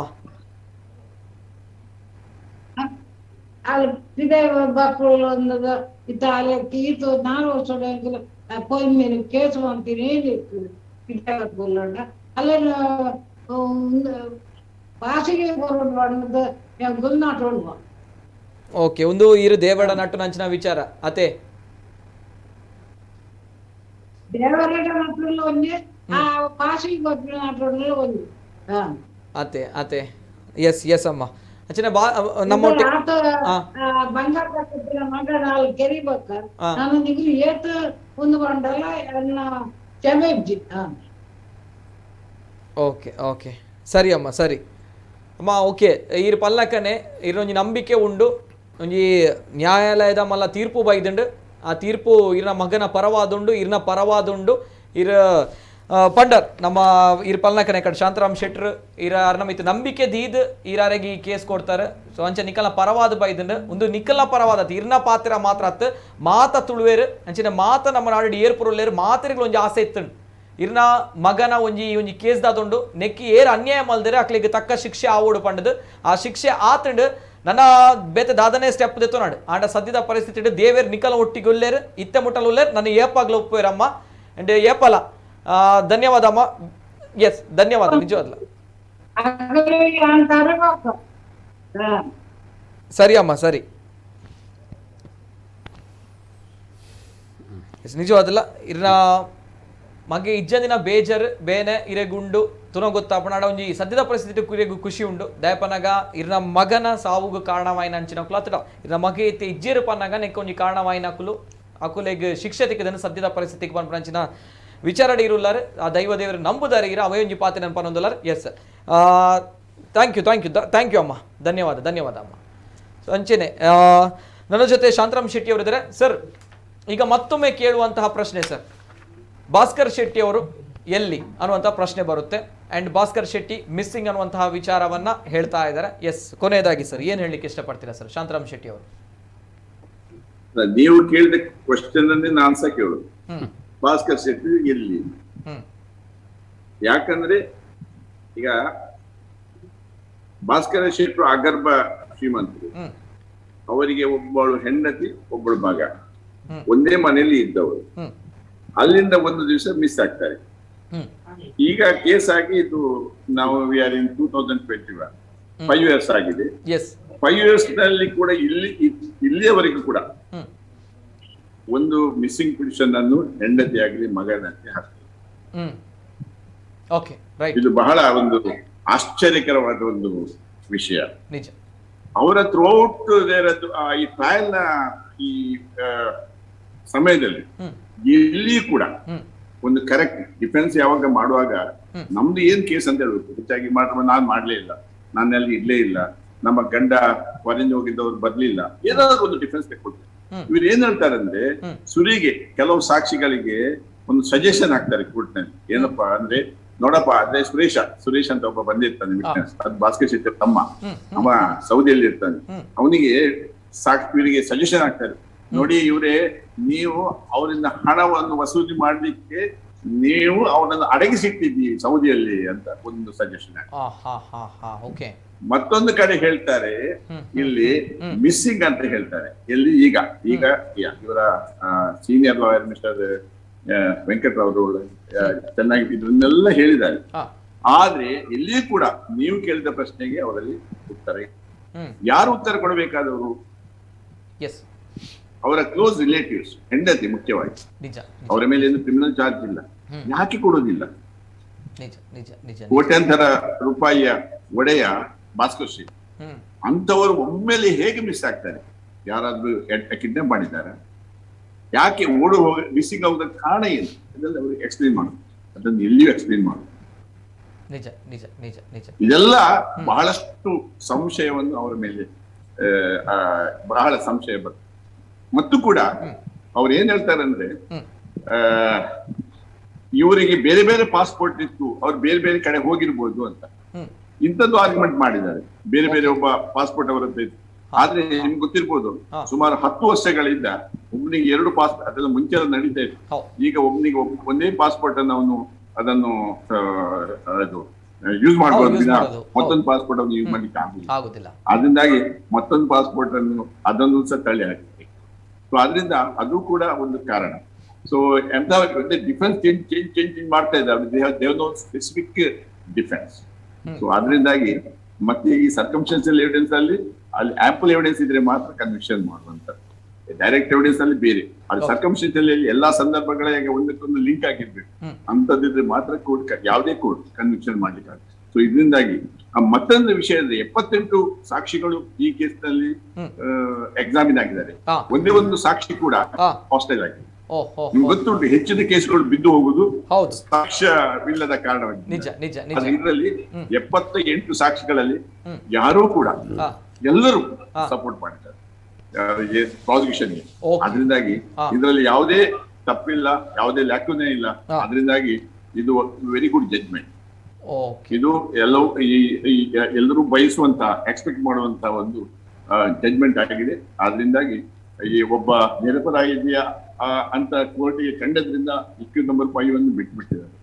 ಅದು ಸರಿಯಾದ ಜಡ್ಜ್ಮೆಂಟ್. ಅದರಿಂದ ನಾನು ಹೇಳುದಾದ್ರೆ ಇದು ಒಳ್ಳೆಯ ಮತ್ತು ಉತ್ತಮ ಜಡ್ಜ್ಮೆಂಟ್ ಎಲ್ಲರೂ ವೆಲ್ಕಮ್ ಮಾಡ್ತಾರೆ. ಶಾಂತಾರಾಮ್ ಶೆಟ್ರೆ, ಒಂದು ಕ್ವಶನ್. ಅವರು ನಮ್ಮ ದಿವಂಗತ ಭಾಸ್ಕರ್ ಶೆಟ್ರು ಏನೋ ವೀಲ್ ಒಂದು ಮಾಡಿದ್ರು, ಅದರಲ್ಲಿ ಎಲ್ಲ ಸಹೋದರರಿಗೆ ಹೋಗಬೇಕು ಹಾಗೆ ಅಂತ ಬರೆದು 13 ದಿನದಲ್ಲೇ ಇವ್ರದ್ದು ಕೊಲೆ ಆಗಿದೆ ಅಂತ ಬರ್ತದೆ. ಈಗ ವೀಲ್ ಏನಾದರೂ ಏನು ಚೇಂಜ್ ಮಾಡ್ಲಿಕ್ಕೆ ಆಗ್ತದೆ? ಏನ್ ಚೇಂಜ್ ಮಾಡ್ಲಿಕ್ಕೆ ಆಗುದಿಲ್ಲ. ಅದು ಎಕ್ಸಿಬಿಟ್ 95 ಎಕ್ಸಿಬಿಟ್ 95 ಆಗಿ ಮಾರ್ಕ್ ಆಗಿದೆ. ಅದು it is available even to public also. ಈಗ ಅಂದ್ರೆ ಇವರಿಗೆ ಹೆಂಡತಿಗೆ ಏನು ಪಾಲು ಹೋಗುದಿಲ್ಲ ಈಗ ಯಾವುದು ಕೂಡ ಹಾಗೇನಾದ್ರು? ಈಗ ನೋಡಿ, ಕರ್ನಾಟಕ ಇದು ನಮ್ಮ ಹಿಂದೂ ಇದರ ಪ್ರಕಾರ, ಸೆಕ್ಷನ್ 8 ಪ್ರಕಾರ ವಾರಸುದಾರರು ಅವರೇ ಮರ್ಡರ್ ಮಾಡಿದ್ರೆ ಯಾರು ಆ ಪ್ರಾಪರ್ಟಿಯ ಓನರ್ ಅನ್ನು, ಅವರದ್ದು ರೈಟ್ ಹೋಗ್ತದೆ, ಮತ್ತೆ ರೈಟ್ ಹೋಗ್ತದೆ. ಹಾಗೆ ಇಷ್ಟರವರೆಗೆ ರೈಟ್ ಇತ್ತು. ಯಾಕಂದ್ರೆ ಈಗ ಮೊನ್ನೆ ಒಂದು ಕೇಸಲ್ಲಿ ಅವರ ವಿರುದ್ಧ, ಆರೋಪಿಗಳ ವಿರುದ್ಧವೇ ಈಗ ಅಪರಾಧಿಗಳು ಅವರ ವಿರುದ್ಧ ಏನು ಲಾಡ್ಜ್ ಅಲ್ಲಿ ವೈಶವಾಟಿ ನಡೆಸ್ತಾ ಇದ್ದಾರೆ ಅಂತ ಒಂದು ಕೇಸ್ ಕೂಡ ಬಂದಿತ್ತು ಮೊನ್ನೆ. ಅಂದ್ರೆ ಅವರು ಇನ್ನೂ ಅದರ ಅನುಭವಿಸ್ತಾ ಇದ್ರ ಎಲ್ಲ ಇದರನ್ನು ರೈಟ್ ಉಂಟು. ಬಿಕಾಸ್ ಅದೆಲ್ಲ ಸಿವಿಲ್ ಬಿಡಿ, ಅದು ಅವರಿಗೆ ಒಬ್ಬ ಸತ್ತು ಹೋದ್ರೆ ಅವರಿಗೆ ಮಗ ಮತ್ತು ತಾಯಿಗೆ ಮತ್ತು ಮತ್ತೆ ಹೆಂಡತಿಗೆ ಒಂದೊಂದು ರೈಟ್ ಹೋಗ್ತದೆ, ಇವನ್ ಅದರ ರೈಟ್. ಆದ್ರೆ ಅವರು ಕೊಲೆಗಾರರು ಎಂದು ಪ್ರೂವ್ ಆದ್ರೆ ಏನೋ ಅವರು ಹೈಕೋರ್ಟಿಗೆ ಹೋಗ್ಬೋದು, ಸುಪ್ರೀಂ ಕೋರ್ಟ್ ಒಂದು ಫೈನಲ್ ಜಡ್ಜ್ಮೆಂಟ್ ಆದ್ರೆ ಈಗ ಅವರಿಗೆ ಯಾವ ರೈಟ್ ಕೂಡ ಸಿಗಿದೆ. ಸರಿ ಸರಿ, ಅವರ ಯಾವ ವಾರಸಕ್ಕೂ ಕೂಡ ಅವರಿಗೆ ಸಿಗಿದೆ. Okay, right sir, thank you sir. ಮತ್ತೆ ಬಿಲ್ಲಿನಲ್ಲಿ ಕೂಡ ಇವರ ಜಗಳದ ಬಗ್ಗೆ, ಇವರ ಹಿನ್ನೆಲೆ ಬಗ್ಗೆ ಎಲ್ಲವನ್ನು ವಿಶದವಾಗಿ ವಿವರವಾಗಿ ಬರ್ತಿದ್ದಾರೆ. ಬರ್ದಿದ್ದಾರಾ? 15 ದಿವಸ ಹಿಂದೆ ಏನೇನು ಇವರ ಮೇಲೆ ಅಟ್ಯಾಕ್ ಆದದ್ದು ಅದೆಲ್ಲವನ್ನು ಬಂದಿದೆ. ಮತ್ತೆ ಅವರು ಅನ್ರಿಜಿಸ್ಟರ್ಡ್ ಬಿಲ್ ಅದು. ಆದ್ರೆ ಅವ್ರ ಏನ್ ಉದ್ದೇಶ ಏನೆಂದ್ರೆ ಅವರು ಹೆಚ್ಚಿನ ಅಂಶ ಜುಲೈ 15ಕ್ಕೆ ಬಿಲ್ ಮಾಡಿರ್ಬೇಕು. ಜುಲೈ 28ಕ್ಕೆ ಅವರದ್ದು ಮರ್ಡರ್ ಆಗ್ತದೆ, 28ಕ್ಕೆ. ನಂತರ ಅವರು ಹೋಗುವ ಸಮಯದಲ್ಲಿ ವಕೀಲರಿಗೆ ಹೇಳಿ ಹೋಗಿರ್ತಾರೆ, ಇದು ನಾನು ಹೋಗೋ ಸಮಯದಲ್ಲಿ ನಾನು ರಿಜಿಸ್ಟರ್ ಮಾಡಬೇಕು ಈ ವಿಲ್ ಅನ್ನುವಂತ. ಅದಕ್ಕೆ ವಕೀಲರು ಒಪ್ತಾರೆ, ಅವರಿಗೆ ಹಣ ಸಹ ಕೊಟ್ಟು ಹೋಗಿರ್ತಾರೆ. ಆ ವಕೀಲರು ಕೋರ್ಟಿಗೆ ಬಂದು ಸೆಕ್ಷನ್ 164 ಪ್ರಕಾರ ಸ್ಟೇಟ್ಮೆಂಟ್ ಕೊಡ್ತಾರೆ, ಮತ್ತೆ ಕೋರ್ಟಿನಲ್ಲಿ ಸಾಕ್ಷ್ಯವನ್ನು ನೀಡ್ತಾರೆ. ಅದರಿಂದಾಗಿ ಅದು ಕೂಡ ಒಂದು ಯಾವ ಕಾರಣಕ್ಕಾಗಿ ಇವರು ಮರ್ಡರ್ ಮಾಡಿದ್ದಾರೆ ಅಂತ ಅದರಲ್ಲಿ ಅದನ್ನು ನೋಡಿದಾಗ ಅಂದ್ರೆ ಅವನಿಗೆ ಈಸ್ ನೋ ಮೋರ್ ಅಂತ ಕೂಡಲೇ ಗೊತ್ತಿದೆ. Okay yes sir thank you Shantaram Shetty ಅವರೇ, ಸಂಕ್ಷಿಪ್ತವಾಗಿರುವಂತಹ ಮಾಹಿತಿಯನ್ನು ಕೊಟ್ಟಿದ್ದೀರಾ. ಆ್ಯಂಡ್ ನಿಜವಾಗ್ಲೂ ಕೂಡ ಸರ್ ಇಡೀ ಜನತೆ ನೋಡ್ತಾ ಇದೆ, ತಮ್ಮನ್ನು ಅಪ್ರಿಷಿಯೇಟ್ ಮಾಡ್ತಾ ಇದೆ, ಒಳ್ಳೆಯ ಮಾತುಗಳನ್ನು ಹೇಳ್ತಾ ಇದೆ, ಪ್ರಶಂಸೆ ಮಾಡ್ತಾ ಇದೆ, ಮೆಚ್ಚುಗೆಯ ಮಾತುಗಳನ್ನು ಆಡ್ತಾ ಇದೆ. ಕಾರಣ ಪ್ರತಿಯೊಬ್ಬರು ಕೂಡ ಕಾಯ್ತಾ ಇದ್ದಂತಹ ತೀರ್ಪು ಯಾವ ರೀತಿ ಬರಬೇಕು ಅಂತ ಅಂದ್ಕೊಂಡಿದ್ರು ಅದೇ ರೀತಿ ಬಂದಿದೆ ಅನ್ನುವಂಥದ್ದು, ಅದಕ್ಕೆ ಪ್ರಮುಖ ಕಾರಣ ತಾವು. So that's why hats off ನಿಜವಾಗ್ಲೂ ಕೂಡ ಶಾಂತರಾಮ್ ಶೆಟ್ಟಿ ಅವರಿಗೆ. ಆ್ಯಂಡ್ ಪ್ರಾಮಾಣಿಕತೆಯ ವಾದವನ್ನು ತಾವು ಮಂಡಿಸಿದ್ದೀರಾ ಅನ್ನುವಂಥದ್ದು ನಮ್ಮ ನಂಬಿಕೆ. ಆ್ಯಂಡ್ ಒಳ್ಳೆಯದಾಗಲಿ ಸರ್. And thank you so much ತಮ್ಮ ಅತ್ಯಮೂಲ್ಯ ಸಮಯವನ್ನು ನಮಗೆ ಕೊಟ್ಟಿದ್ದಕ್ಕೆ. ಇವತ್ತಿನ ಕಾರ್ಯಕ್ರಮದಲ್ಲಿ ಜಿಲ್ಲೆಯ ಜನತೆಗೆ ಅದೆಷ್ಟೋ ಸಮಸ್ಯೆಗಳು, ಅದೆಷ್ಟೋ ಗೊಂದಲಗಳು, ಈ ಒಂದು ವಿಚಾರದ ಬಗ್ಗೆ ಸಂಕ್ಷಿಪ್ತವಾಗಿರುವಂತಹ ಮಾಹಿತಿಯನ್ನು ತಾವು ಕೊಟ್ಟಿದ್ದೀರಾ. ಆ್ಯಂಡ್ ಅನಂತ ಧನ್ಯವಾದಗಳು ಸರ್ ಶಾಂತರಾಮ್ ಶೆಟ್ಟಿ ಅವರು. ಎಸ್ ಸರ್ ಸರ್ಕಾರಿ ಅಭಿಯೋಜಕರು. ಅದೇ ರೀತಿ ಗುಲಾಬಿ ಶೆಟ್ಟಿ ಅವರು ಭಾಸ್ಕರ್ ಶೆಟ್ಟಿ ಅವರ ಪರವಾಗಿ ವಾದ ಮಾಡಿರುವಂತಹ ವಕೀಲರು, ಅವರ ಪರವಾಗಿರುವಂತಹ ನ್ಯಾಯ ಸಿಕ್ಕಿರುವಂಥದ್ದು. ಗುಲಾಬಿ ಶೆಟ್ಟಿ ಅಮ್ಮ ಧನ್ಯವಾದ ಅಮ್ಮ. ಸೊಲ್ಮೇಲಮ್ಮ ಇರೆಗೆ ದಾಲ ಬೇಜಾರು ಮಾಡ್ಕೊಡ್ಸಿ ದೈವ ದೇವರಿ ಏಪಲ ಉಲ್ಲೇರು ಒಟ್ಟಿಗೆ ನಮ್ಮ ತುಳುನಾಡದ ದೈವ ದೇವರಿ ಏಪ ಮುಟ ಉಲ್ಲೇರ ಅಪಗ ನಮ್ಮ ಮುಟ ನಮ್ಮ ತುಳುನಾಡು ಸತ್ಯ ಧರ್ಮ ಪನ್ಪನಂಚಿನ ಒರಿಯುಡ ಪನ್ಪನಂಚಿನ ಪಾತೆರ. ಸೊ ಏಪಲ ಉಲ್ಲೇ ಧನ್ಯವಾದ ಅಮ್ಮ, ಧನ್ಯವಾದ ಸೊಲ್ಮೇಲಮ್ಮ. ಗುಲಾಬಿ ಶೆಟ್ಟಿ ಅಮ್ಮ ಅಂಚನೆ ಶಾಂತರಾಮ್ ಶೆಟ್ಟಿ ಅವರು ಧನ್ಯವಾದಗಳು ಸರ್ ಇಬ್ಬರಿಗೂ ಕೂಡ. ಅದೇ ರೀತಿ ಕೊನೆಯದಾಗಿ ಹಿರಿಯ ಪತ್ರಕರ್ತರು ನಮ್ಮ ಜೊತೆ ಇದ್ದಾರೆ. ತಮ್ಮ ಕೂಡ ಗೊತ್ತಿದೆ ಕಾನೂನಿನ ವಿವಿಧ ಆಯಾಮಗಳು. ಬಹುಶಃ ಇವತ್ತಿನ ಕಾರ್ಯಕ್ರಮದಲ್ಲಿ ತಮ್ಮ ಜೊತೆ ಸಮಯ ಕೊಡುವಂತ ತುಂಬಾನೇ ಬಹಳ ಕಡಿಮೆಯಾಗಿ ಸಮಯವನ್ನು ಕೊಟ್ಟಿದ್ದೇವೆ, ಕ್ಷಮೆ ಇರಲಿ ಈ ಒಂದು ವಿಚಾರಕ್ಕೆ. ಅಂದ್ರೆ ಸತ್ಯ ವಿಮರ್ಶೆ ಆಗ್ಬೇಕಾಗಿತ್ತು, ಎರಡು ಕಡೆಗಳಿಂದ ಸತ್ಯತೆ ವಿಚಾರಗಳ ಬಗ್ಗೆ ಮಾತಾಡಿದಾಗ. ಕೊನೆಯದಾಗಿ ಸರ್ ಜಿತೇಂದ್ರ ಕುಂದೇಶ್ ನನಗೆ ಇವತ್ತಿನ ಕಾರ್ಯಕ್ರಮ ತುಂಬಾ ಖುಷಿ ಕೊಟ್ಟಿದೆ. ಯಾಕೆ ಅಂತ ಹೇಳಿದ್ರೆ ನೀವು ಒಂದು ಒಳ್ಳೆಯ ಕಾರ್ಯಕ್ರಮ ಮಾಡಿದ್ರೆ ನಾನು ಇಲ್ಲಿ ಸುಮ್ಮನೆ ಇರುವುದೇ ಒಳ್ಳೆಯ ಒಂದು ಸಮಯದ ಸದುಪಯೋಗ ಅಂತ ನಾನು ಭಾವಿಸ್ತೇನೆ. ಯಾಕೆಂದರೆ ಕೇಳಿಕೊಂಡು ಎಲ್ಲ ಸಾಧ್ಯತೆಗಳ ಬಗ್ಗೆ ಅವರು ಚೆನ್ನಾಗಿ ಇದು ಮಾಡಿದ್ದಾರೆ. ಮತ್ತು ಪ್ರತಿವಾದಿ ವಕೀಲರು ಪಕ್ಕಾ ವೃತ್ತಿಪರ ವಕೀಲರಂತೆ ಅವರು ಮಾತಾಡಿದ್ದಾರೆ. ಅವರು ಭಾಸ್ಕರ್ ಶೆಟ್ಟಿ ಬಗ್ಗೆ ಏನು ಹೇಳಿದರೆ ಅವರು ಅಂದರೆ ಒಂದು ಮಾನವೀಯತೆ ಲೆಕ್ಕದಲ್ಲಿ ಹೇಳೋದಾದರೆ ಮಾತಾಡಲಿಕ್ಕೆ ಇಲ್ಲ. ಅವರು ಇವತ್ತು ಕೂಡ ಅವರು ಮಾನವೀಯತೆ ಅಥವಾ ಒಂದು ವ್ಯಕ್ತಿಯಾಗಿ ಮಾತಾಡಲಿಲ್ಲ, ಅವರು ಪ್ರತಿವಾದಿಯಾಗಿ ಅಂದರೆ ಡಿಫೆನ್ಸ್ ಲಾಯರ್ ಆಗಿ ಅವರ ಪರವಾಗಿ ಅವರು ಮಾತಾಡಿದ್ದಾರೆ. ಸೊ ಅವರು ಒಳ್ಳೆ ಅಷ್ಟು ಜಾಣ್ಮೆ ಇದ್ದರೂ ಅಷ್ಟು ಏನು ಅವರು ಮಾಡಿದರೂ ಕೂಡ ಕೊನೆಗೂ ಏನು ನ್ಯಾಯಾಲಯ ನೋಡೋದು ಏನು ಸತ್ಯವನ್ನು, ಏನು ಫ್ಯಾಕ್ಟ್ ಇದೆ ಅದನ್ನು. ಹಾಗಾಗಿ ಶಾಂತರಾಮ್ ಶೆಟ್ಟರು ಕೂಡ ಒಂದು ಒಳ್ಳೆಯ ಕೇಸ್ ಅಂದರೆ ಒಂದು ಶಿಕ್ಷೆ ಆಗಬೇಕು ಅಂತಹ ಕೇಸನ್ನು ಒಂದು ದಡಕ್ಕೆ ತಲುಪಿಸಿದ್ದಾರೆ. ಈಗ ಇದರಲ್ಲೂ ವಕೀಲರ ಜೊತೆಗೆ ವಕೀಲರು ಒಳ್ಳೆ ಕೆಲಸ ಮಾಡಿದ್ದಾರೆ, ಜನಸಾಮಾನ್ಯರು ಕೆಲಸ ಮಾಡಿದ್ದಾರೆ. ಮಾಧ್ಯಮವು ಅತ್ಯುತ್ತಮವಾದಂಥ ಒಂದು ರೋಲ್, ಪ್ರಧಾನ ಪಾತ್ರವನ್ನು ವಹಿಸಿದೆ. ಏನು 27ಕ್ಕೆ ಮರ್ಡರ್ ಆಗ್ತದೆ, 28ಕ್ಕೆ ಏನೋ ಗೊತ್ತಾಗ್ತದೆ. ಆಗ ಒಂದು ಏನು ಇವರು ತಾಯಿ ಏನೋ ಕಂಪ್ಲೇಂಟ್ ಕೊಟ್ಟಾಗ ಅದನ್ನು ಏನು ನಾಪತ್ತೆ ಪ್ರಕರಣ ಅಲ್ಲ ಅಂತ ಏನು ಹೇಳೋದನ್ನು ಚಾನಲ್ ಉಡುಪಿಯ ಒಂದು ಚಾನಲ್ನಲ್ಲಿ ಮತ್ತು ವೆಬ್ಸೈಟ್ನಲ್ಲಿ ಅದರ ಬಗ್ಗೆ ಮೊದಲ ಬಾರಿಗೆ ಅಂದರೆ ವರದಿಗಳು ಬರ್ತದೆ. ಅಂದರೆ ಅದರ ನಂತರ ಸಂಶಯಗಳು ಹುಟ್ಟುಕೊಳ್ತದೆ. ಪೊಲೀಸರು ಒಂದು ವಾರ ಅಂದರೆ ಅದರ ಬಂದ ನಂತರ ಪೊಲೀಸರಿಗೆ ಒಂದು ಅವರಿಗೂ ಗೊತ್ತಿರ್ತದೆ, ಬಟ್ ಒಂದು ಅವರಿಗೆ ಪವರ್ ಸಿಗ್ತದೆ. ಹಾಗಾಗಿ ಮಾಧ್ಯಮದ ಪವರ್, ಅದಾದಮೇಲೆ ಸಾಮಾಜಿಕ ಜಾಲತಾಣಗಳು ಕೊನೆಗೆ ಬಂಧನ ಆದಮೇಲೆ ಒಂದು ಇದ್ರ ವಿಷಯಗಳು ಸುದ್ದಿ ಮಾಧ್ಯಮಗಳು ಬಂದ ಮೇಲೆ ಪ್ರಕಟ ಆದಮೇಲೆ ಅದರ ಬಂದದ್ದು ಮತ್ತು ಜನರ ಒಂದು ಅಭಿಪ್ರಾಯಗಳು ಒಂದೇ ಪ್ರವಾಹದಾಗಿ ಬಂತು ಎಲ್ಲ ಕಡೆಯಿಂದ. ಆ ಒಂದು ಶಕ್ತಿ ಮತ್ತು ಅವರು ಏನು ಆರೋಪಿಗಳು ಅವರ ವರ್ತನೆಗಳು ಏನು ಅವರು ಏನು ಮಾಡಿದಂಥ ಏನು ಕೆಲಸಗಳು ಮತ್ತು ಅವರು ತಪ್ಪೊಪ್ಪಿಕೊಂಡದ್ದು ಈಗ ಕಾನೂನು ಪ್ರಕಾರ ಹೇಳ್ತಾರೆ ಏನು ಪೊಲೀಸರ ಏನು ಕನ್ಫೆಸ್ ಯಾವುದು ಇದಲ್ಲ ಅಂತ. ಆದರೆ ಅವರು ಎಲ್ಲಿಗೆ ಹೋಗಿದ್ದು, ಎಲ್ಲಿಗೆ ಬಂದದ್ದು, ಮತ್ತು ಟೈಮಿಂಗ್ಸು ಇದೆಲ್ಲ ಅವ್ರು ಹೇಳಿದಾಗ ಸರ್ಕಮ್ಸ್ಟಾನ್ಷಿಯಲ್ ಎವಿಡೆನ್ಸ್, ಸಾಂದರ್ಭಿಕ ಸಾಕ್ಷ್ಯಗಳು ಬಹಳ ಪ್ರಮುಖ. ಈಗ ಏನು ನೇರ ಸಾಕ್ಷಿಗಿಂತಲೂ ಅದು ಭಾಳ ಪ್ರಮುಖ ಪಾತ್ರ ವಹಿಸ್ತದೆ. ಸೊ ಮತ್ತು ಈಗಿನ ಆಧುನಿಕ ತಂತ್ರಜ್ಞಾನದಲ್ಲೂ ಕೂಡ ಎಲ್ಲವೂ ಈಗ ಸಿಗೋದ್ರಿಂದ ಏನು ಅವರು ಎಲ್ಲಿದ್ದರು, ಟವರ್ ಲೊಕೇಶನ್ ಎಲ್ಲವೂ ಕರೆಕ್ಟಾಗಿ ಸಿಗೋದ್ರಿಂದ ಇದು ಏನು ಭಾಸ್ಕರ ಶೆಟ್ಟಿ ಕೊಲೆಯಾಗಿದ್ದು ಹೌದು. ಓಕೆ ಓಕೆ ನನ್ನ ವಿರುದ್ಧ ಗಲಾಟೆ ಆಗಿದೆ ಅಂತ ಅವರು ವೀಲ್ನಲ್ಲಿ, ಅಂದರೆ ಈ ಹೆಂಡತಿಗೆ ನನ್ನ ಹತ್ರ ವೀಲ್ ವಿಚಾರದಲ್ಲಿ ಅಥವಾ ಆಸ್ತಿಪಾಸ್ತಿ ವಿಚಾರದಲ್ಲಿ ಬಹಳ ಗಲಾಟೆ ಆಗಿದ್ದು ಅಂತ ಹೇಳಿದ್ದು ಹೌದು. ಸೊ ಅಂದರೆ ಗಂಡನ ವಿರುದ್ಧ ಅವಳಿಗೆ ಆಕ್ರೋಶ ಇತ್ತು, ಅದು ಹೌದು. ಅಂದರೆ ಅವರಿಗೆ ಉದ್ದೇಶ ಇತ್ತು, ಇಂಟೆನ್ಷನ್. ಆಮೇಲೆ ಮಗ ಕೊಲೆ ಮಾಡೋದು ಹೇಗೆ ಅನ್ನಂತ ತಂದೆಯೇ ಕೊಟ್ಟ ಐಫೋನ್ನಲ್ಲಿ ಗೂಗಲಲ್ಲಿ ಸರ್ಚ್ ಮಾಡಿದ್ದಾನೆ. ಅದು ಕೂಡ ಸರ್ಕಮ್ಸ್ಟೆನ್ಸ್, ಅಂದರೆ ಅದು ಪ್ರಬಲ, ಅಂದರೆ ಅವರ ಮನಸ್ಸಿನಲ್ಲಿ ಅವರಿಗಿತ್ತು ಅವು ಕೊಲೆ ಮಾಡಬೇಕು ಎನ್ನುವಂಥದ್ದು. ಓಕೆ. ಮತ್ತು ಇವನು ನಿರಂಜನ ಭಟ್ಟನನ್ನು ಇವರು ಅಲ್ಲಿ ಹೋಮಕುಂಡದಲ್ಲಿ ಹಾಕದಿದ್ದರೆ ಇವರೆಲ್ಲ ಇಷ್ಟೆಲ್ಲ ಕತೆ ಕಟ್ಕೊಂಡು ನಿರಂಜನ ಭಟ್ಟನನ್ನು ಹಾಕಿದರೆ ಯಾರು ಬಿಡ್ತಾರೆ ಅಲ್ಲಿ ಹೇಳಿದ್ದು. ನಿಜ ನಿಜ ನಿಜ. ಅಲ್ಲಿಯ ವಾಸನೆ, ಮತ್ತು ಅಲ್ಲಿ ಹೊರಗಡೆ ಮಲಗಿದ್ದವನನ್ನು ಕೇಳಲಿಲ್ಲ, ಒಳಗಡೆ ಇದ್ದವರನ್ನು ಕರೆದ್ರು ಅಂತ ಹೇಳಿದ್ರು. ಹೊರಗಿನ ಮಲಗಿದವರಿಗೆ ವಾಸನೆ ಬರಬೇಕು ಅಂತೇನಿಲ್ಲ, ಅಂದರೆ ಅವರು ಅದನ್ನು ವಾಸನೆ ಬಂದದನ್ನು ಹೇಳಬೇಕು ಅಥವಾ ಎಕ್ಸ್ಪ್ರೆಸ್ ಮಾಡಬೇಕು ಅಂತ ಒಬ್ಬೊಬ್ಬರಿಗೆ ಒಂದೊಂದು ಅಭಿಪ್ರಾಯ ಇರ್ತದೆ. ಎಲ್ಲ ವಾಸನೆ ಬಂತು ಮಲಗುವ ನಾವು ಅಂತ ಒಳಗಡೆ ಬಂದು ಅವರು ಹೇಳಬೇಕಾದ್ರೆ ಅವರಿಗೆ ಆ ಸಂಶಯಗಳು ಬಂತು. ಹಾಗಾಗಿ ಅವ್ರು ಹೇಳಿದ್ದು. ಹಾಗಾಗಿ ಅವರನ್ನು ಮಾಡಿ ಮತ್ತೆ ಕೆಲವೊಂದು ಈಚೆ ಮನೆಯವರನ್ನು ಮಾಡಲ್ಲ, ಗಾಳಿಯಲ್ಲಿ ಆಚೆ ಹೋಗ್ತದೆ, ಅದೆಲ್ಲ ಸಿಲ್ಲಿ ವಿಷಯಗಳು. ಆ ವಾಸನೆಗಳು ಎಲ್ಲ ಕಡೆ ಹಬ್ತದೆ, ಗಾಳಿ ಬಂದ ಕಡೆ ಮಾತ್ರ ಹಬ್ಬುದಲ್ಲ, ಎಲ್ಲ ಕಡೆ ಸಾಧಾರಣ ಹಬ್ತದೆ. ಆದರೆ ಗಾಳಿ ಬಂದ ಕಡೆ ಜಾಸ್ತಿ ಹಬ್ತದೆ ಅಷ್ಟೇ. ಮತ್ತು ಸಾಕ್ಷಿಗಳನ್ನು ಯಾರು ಹೇಳಲಿಕ್ಕೆ ಇಷ್ಟ ಇರುವುದಿಲ್ಲ. ಎಷ್ಟು ಜನ ಹೇಳಲಿಕ್ಕೆ ಹೋಗ್ತಾರೆ, ಹೆದರ್ತಾರೆ. ನಿಜ ನಿಜ. ಅವ್ರು ಹೇಳಿದಾಗ ಇಲ್ಲಿ ಎಲ್ಲ ಸಾಕ್ಷಿಗಳು ಹೇಳಿದವರೆಲ್ಲ ಹಾಸ್ಟೇಲ್ ಆಗಲಿಲ್ಲ, ಅಂದರೆ ತಿರುಗಿ ಬೀಳಲಿಲ್ಲ. ಹಾಗಾಗಿ ಒಂದು ಒಳ್ಳೆಯ ಕೇಸ್ ಈ ರೀತಿಯಾಗಿ ಒಂದು ಆಗಬೇಕಿತ್ತು. ಏನು ಅವರಿಗೆ ತಾಯಿಯನ್ನು ಹೇಳಿದರು ನೇಣು ಶಿಕ್ಷೆ ಆಗಬೇಕು ಅಂತ. ಅದು ಅಂದರೆ ಕರೆಕ್ಟ್ ಅವರಿಗೆ ಒಂದು ಆ ಥರ ಏನು ಆದರೆ ಖುಷಿ, ಯಾಕಂದರೆ ಎಲ್ಲಿ ತಪ್ಪಿಸಿಕೊಂಡು ಪುನಃ ವಾಪಸ್ ಬರ್ತಾರೆ ಅನ್ನುವ ಹೆದರಿಕೆಯಿಂದ. ಇಲ್ಲದ್ರೆ ನೇಣು ಶಿಕ್ಷೆಗಿಂತಲೂ ಈ ಜೀವಿತಾವಧಿ ಶಿಕ್ಷೆಯ ಘನಘೋರ. ಅವರು ಸದಾಕಾಲ ಕೊರಗಿ ಜೈಲಲ್ಲಿ ಇದಾಗಬೇಕು, ಅಂದರೆ ಪ್ರಾಯಶ್ಚಿತ್ತ ಅದಕ್ಕಿಲ್ಲ. ಅಂದರೆ ಕೊರಗಿ ಅದು ಕಠಿಣ ಶಿಕ್ಷೆ. ಈ ಪಾಸ್ತಿ ಶಿಕ್ಷೆ ಏನೇ ಆಗಲಿ, ಇಷ್ಟು ಏನು ಪೊಲೀಸರ ತನಿಖೆ ತುಂಬ ವರ್ಕ್ ಮಾಡಿದ್ದಾರೆ. ಟೆಕ್ನಿಕಲ್ ರೀಸನ್ ಆವತ್ತು 24 ಗಂಟೆ ಕಲಿಸಿಕೊಳ್ಳುವಂಥ ವ್ಯವಸ್ಥೆ ಬೇಕಲ್ಲ ನಮ್ಮ ಪೊಲೀಸ್ ವ್ಯವಸ್ಥೆಯಲ್ಲಿ.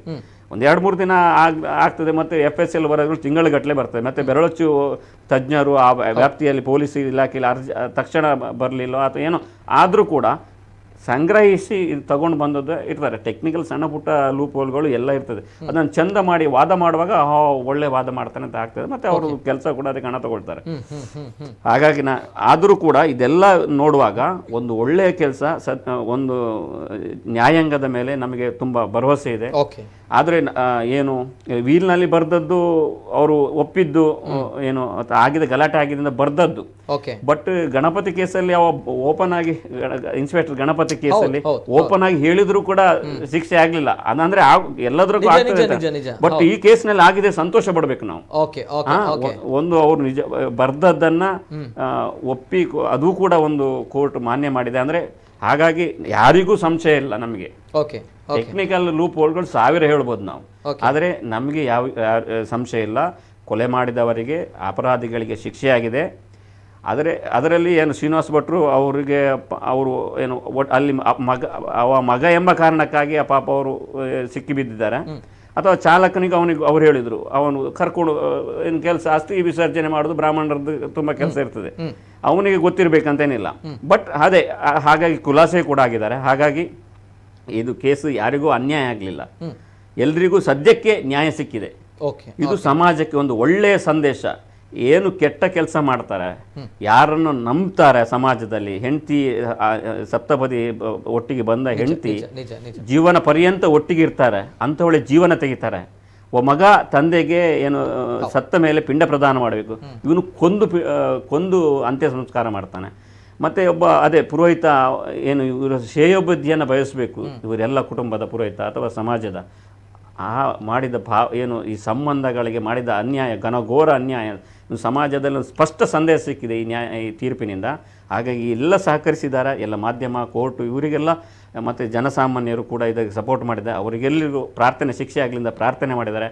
ಆ ಶಿಕ್ಷೆ ಅದು ಪ್ರಾರ್ಥನೆಗಳು ಹಾರೈಕೆಗಳು ಫಲಿಸಿದೆ, ಒಂದು ಒಳ್ಳೆಯ ಸಂದೇಶ ಸಿಕ್ಕಿದೆ ಅಂತ ನನ್ನ ಭಾವನೆ. Yes sir, thank you sir, thank you so much. ಇದು ಹಿರಿಯ ಪತ್ರಕರ್ತರು, ನ್ಯಾಯಾಂಗ ವ್ಯವಸ್ಥೆಯ ಬಗ್ಗೆಯೂ ಕೂಡ ಸಂಪೂರ್ಣವಾಗಿ ಜ್ಞಾನ ಇರುವಂತಹ ವ್ಯಕ್ತಿ ಜಿತೇಂದ್ರ ಕುಂದೇಶ್ವರ್ ಅವರು. ಎಸ್, ಇದು ಮಹಾ ತೀರ್ಪು ಕೊಟ್ಟಿರುವಂಥದ್ದು ಇಡೀ ನಮ್ಮ ಜಿಲ್ಲೆ, ರಾಜ್ಯ, ದೇಶ ವಿದೇಶದಾದ್ಯಂತ ಸುದ್ದಿ ಮಾಡಿರುವಂತಹ, ಸದ್ದು ಮಾಡಿರುವಂತಹ, ವ್ಯಾಪಕವಾಗಿರುವಂತಹ ಆಕ್ರೋಶಕ್ಕೆ ಕಾರಣವಾಗಿರುವಂತಹ ವಿಚಾರದ ಬಗ್ಗೆ ನಾವು ಮಾತಾಡಿದ್ವಿ. ಎಸ್, ಧನ್ಯವಾದಗಳು ಇಬ್ಬರು ಕೂಡ, ಶಾಂತರಾಮ್ ಶೆಟ್ಟಿ ಅವರಿಗೆ, ಭಾಸ್ಕರ್ ಶೆಟ್ಟಿ ತಾಯಿ ಅವರಿಗೆ, ಗುಲಾಬಿ ಶೆಟ್ಟಿ ಅವರಿಗೆ. ಎಸ್, ಅದೇ ರೀತಿ ಓಕೆ, ಕೊನೆಯದಾಗಿ ಎಲ್ಲರೂ ಕೂಡ ಇಷ್ಟು ಸಮಯಗಳಿಂದ ಕಾಯ್ತಾ ಇದ್ದಂತಹ, ಇಷ್ಟು ವರ್ಷಗಳಿಂದ ಬಹುತೇಕ 4 ವರ್ಷ 11 ತಿಂಗಳ ಕಾಲ ನಡೆದಂತಹ ರೋಚಕವಾಗಿರುವಂತಹ ವಾದ ಪ್ರತಿವಾದ. ಎಸ್, ಇವತ್ತು ಮಹತ್ವದ ತೀರ್ಪು ಕೊಟ್ಟಿರುವಂಥದ್ದು, ಸಿಕ್ಕಿರುವಂಥದ್ದು. ನ್ಯಾಯಾಂಗ ವ್ಯವಸ್ಥೆಯಲ್ಲಿ ಇನ್ನೂ ಕೂಡ ಜನರಿಗೆ ಭರವಸೆ ಇದೆ, ನಂಬಿಕೆ ಇದೆ ಅಂತ ಹೇಳಿದ್ರೆ ಇಂತಹ ತೀರ್ಪುಗಳು ಆಗಾಗ ಬರ್ತಾ ಬರಬೇಕು ಕೂಡ, ಅಷ್ಟೇ ಸತ್ಯವಾಗಿರುವಂತಹ ವಿಚಾರ ಇದು. ಸದ್ಯ ಒಬ್ಬ ತಂದೆಯನ್ನ ಮಗನಾಗಿ ಆತ ಅಗ್ನಿಕುಂಡದಲ್ಲಿ ಹಾಕಿ ಸುಟ್ಟು ಹಾಕಿರುವಂತಹ ಒಬ್ಬ ಕೀಚಕವಾಗಿರುವಂತಹ ಮಗ, ಜೊತೆಗೆ ಕೈ ಹಿಡಿದಂತಹ ಧರ್ಮಪತ್ನಿ ತನ್ನ ಪತಿಯನ್ನೇ ಕೊಂದು ಹಾಕಿರುವಂತಹ ವಿಚಾರ, ಜೊತೆಗೆ ಕುಂದೇಶ್ವರರು ಹೇಳಿದಾಗೆ ಒಬ್ಬ ಅರ್ಚಕನಾಗಿ ಆತ ಮಾಡಿರುವಂತಹ ದೊಡ್ಡ ಮಟ್ಟದ ಪಾಪ, ಇದೆಲ್ಲವೂ ಕೂಡ ನಮ್ಮ ಸಮಾಜಕ್ಕೆ ಸಂದೇಶ ಆಗುತ್ತೆ. ಮುಂದೆ ಇಂತಹ ತಪ್ಪುಗಳನ್ನು ಮಾಡುವವರು ಕೂಡ ಸ್ವಲ್ಪ ಯೋಚನೆ ಮಾಡ್ಕೊಳ್ಬೇಕು, ತಪ್ಪುಗಳನ್ನು ಮಾಡುವಂತಹ ಯೋಚನೆ ಕೂಡ ಬರಬಾರ್ದು. ಜೊತೆಗೆ ಆ ಒಂದು ತಾಯಿಯ ಒಂದು ಮನಸ್ಥಿತಿ, ಗುಲಾಬಿ ಶೆಟ್ಟಿ ಅನ್ನುವಂತಹ ತಾಯಿ ನಮ್ಮ ಜೊತೆ ಇದ್ರು, ಬೇಸರ ಇದೆ ಅವರಿಗೆ, ಮಗನನ್ನ ಕಳೆದುಕೊಂಡಿದ್ದಾರೆ. ನಾವುಗಳು ಏನೇ ಮಾತಾಡ್ಬೋದು, ಎಂತಹ ವಾದ ಪ್ರತಿವಾದ ಏನೇ ಆಗ್ಬೋದು, ಆದರೆ ಆ ತಾಯಿಯ ಮುದ್ದಿನ ಮಗ ಇಲ್ಲ ಅನ್ನುವಂಥದ್ದು ಅಷ್ಟೇ ಬೇಸರದ ಸಂಗತಿ. ಆ ತಾಯಿಗೆ ಮಾತ್ರ ಗೊತ್ತು ಆ ಮಗನನ್ನ ಕಳೆದುಕೊಂಡಂತಹ ದುಃಖ. ಇದು ನಮ್ಮ ಸಮಾಜ. ಜೊತೆಗೆ ಇಬ್ರು ವಕೀಲರು ಕೂಡ ಹೇಳಿದ್ರು, ಅಂಡ್ ಇದು ಜನತೆ ಇನ್ನೂ ಕೂಡ ನ್ಯಾಯಾಂಗ ವ್ಯವಸ್ಥೆಯ ಮೇಲೆ ನಂಬಿಕೆ ಭರವಸೆ ಇಟ್ಟಿದ್ದಾರೆ ಅನ್ನೋದಕ್ಕೆ ಈ ಒಂದು ಮಹಾ ತೀರ್ಪು ಸಾಕ್ಷಿಯಾಗಿದೆ ಅನ್ನುವಂತಹ ವಿಚಾರ. ಕೊನೆಗೂ ಕೂಡ ಉದ್ಯಮಿ ಉಡುಪಿಯ ಭಾಸ್ಕರ್ ಶೆಟ್ಟಿ ಕೊಲೆ ಪ್ರಕರಣದ 3 ಆರೋಪಿಗಳಿಗೆ ಜೀವಾವಧಿ ಶಿಕ್ಷೆಯನ್ನು ವಿಧಿಸಲಾಗಿರುವಂತಹ ವಿಚಾರ ಅನೇಕ ಜನರಲ್ಲಿ ಖುಷಿ, ಜೊತೆಗೆ ನ್ಯಾಯಾಂಗ ವ್ಯವಸ್ಥೆಯ ಮೇಲೆ ಭರವಸೆ ನಂಬಿಕೆಯನ್ನ ಹುಟ್ಟು ಹಾಕಿರುವಂಥದ್ದು. ಎಸ್, ಇದು ಹೋಯಿತು ಅನ್ನೋ ವಿಶೇಷ. ನಿರಂತರ ಸುದ್ದಿ ಹಾಗೂ ಮನೋರಂಜನೆಗಾಗಿ ನೋಡ್ತಾ ಇರಿ ನಮ್ಮ ಕೂಡ ನ್ಯೂಸ್ 24/7. ಎಲ್ಲೇ ಮೀರಿದಂತಹ ಮುಸಲ್ಮಾನರನ್ನು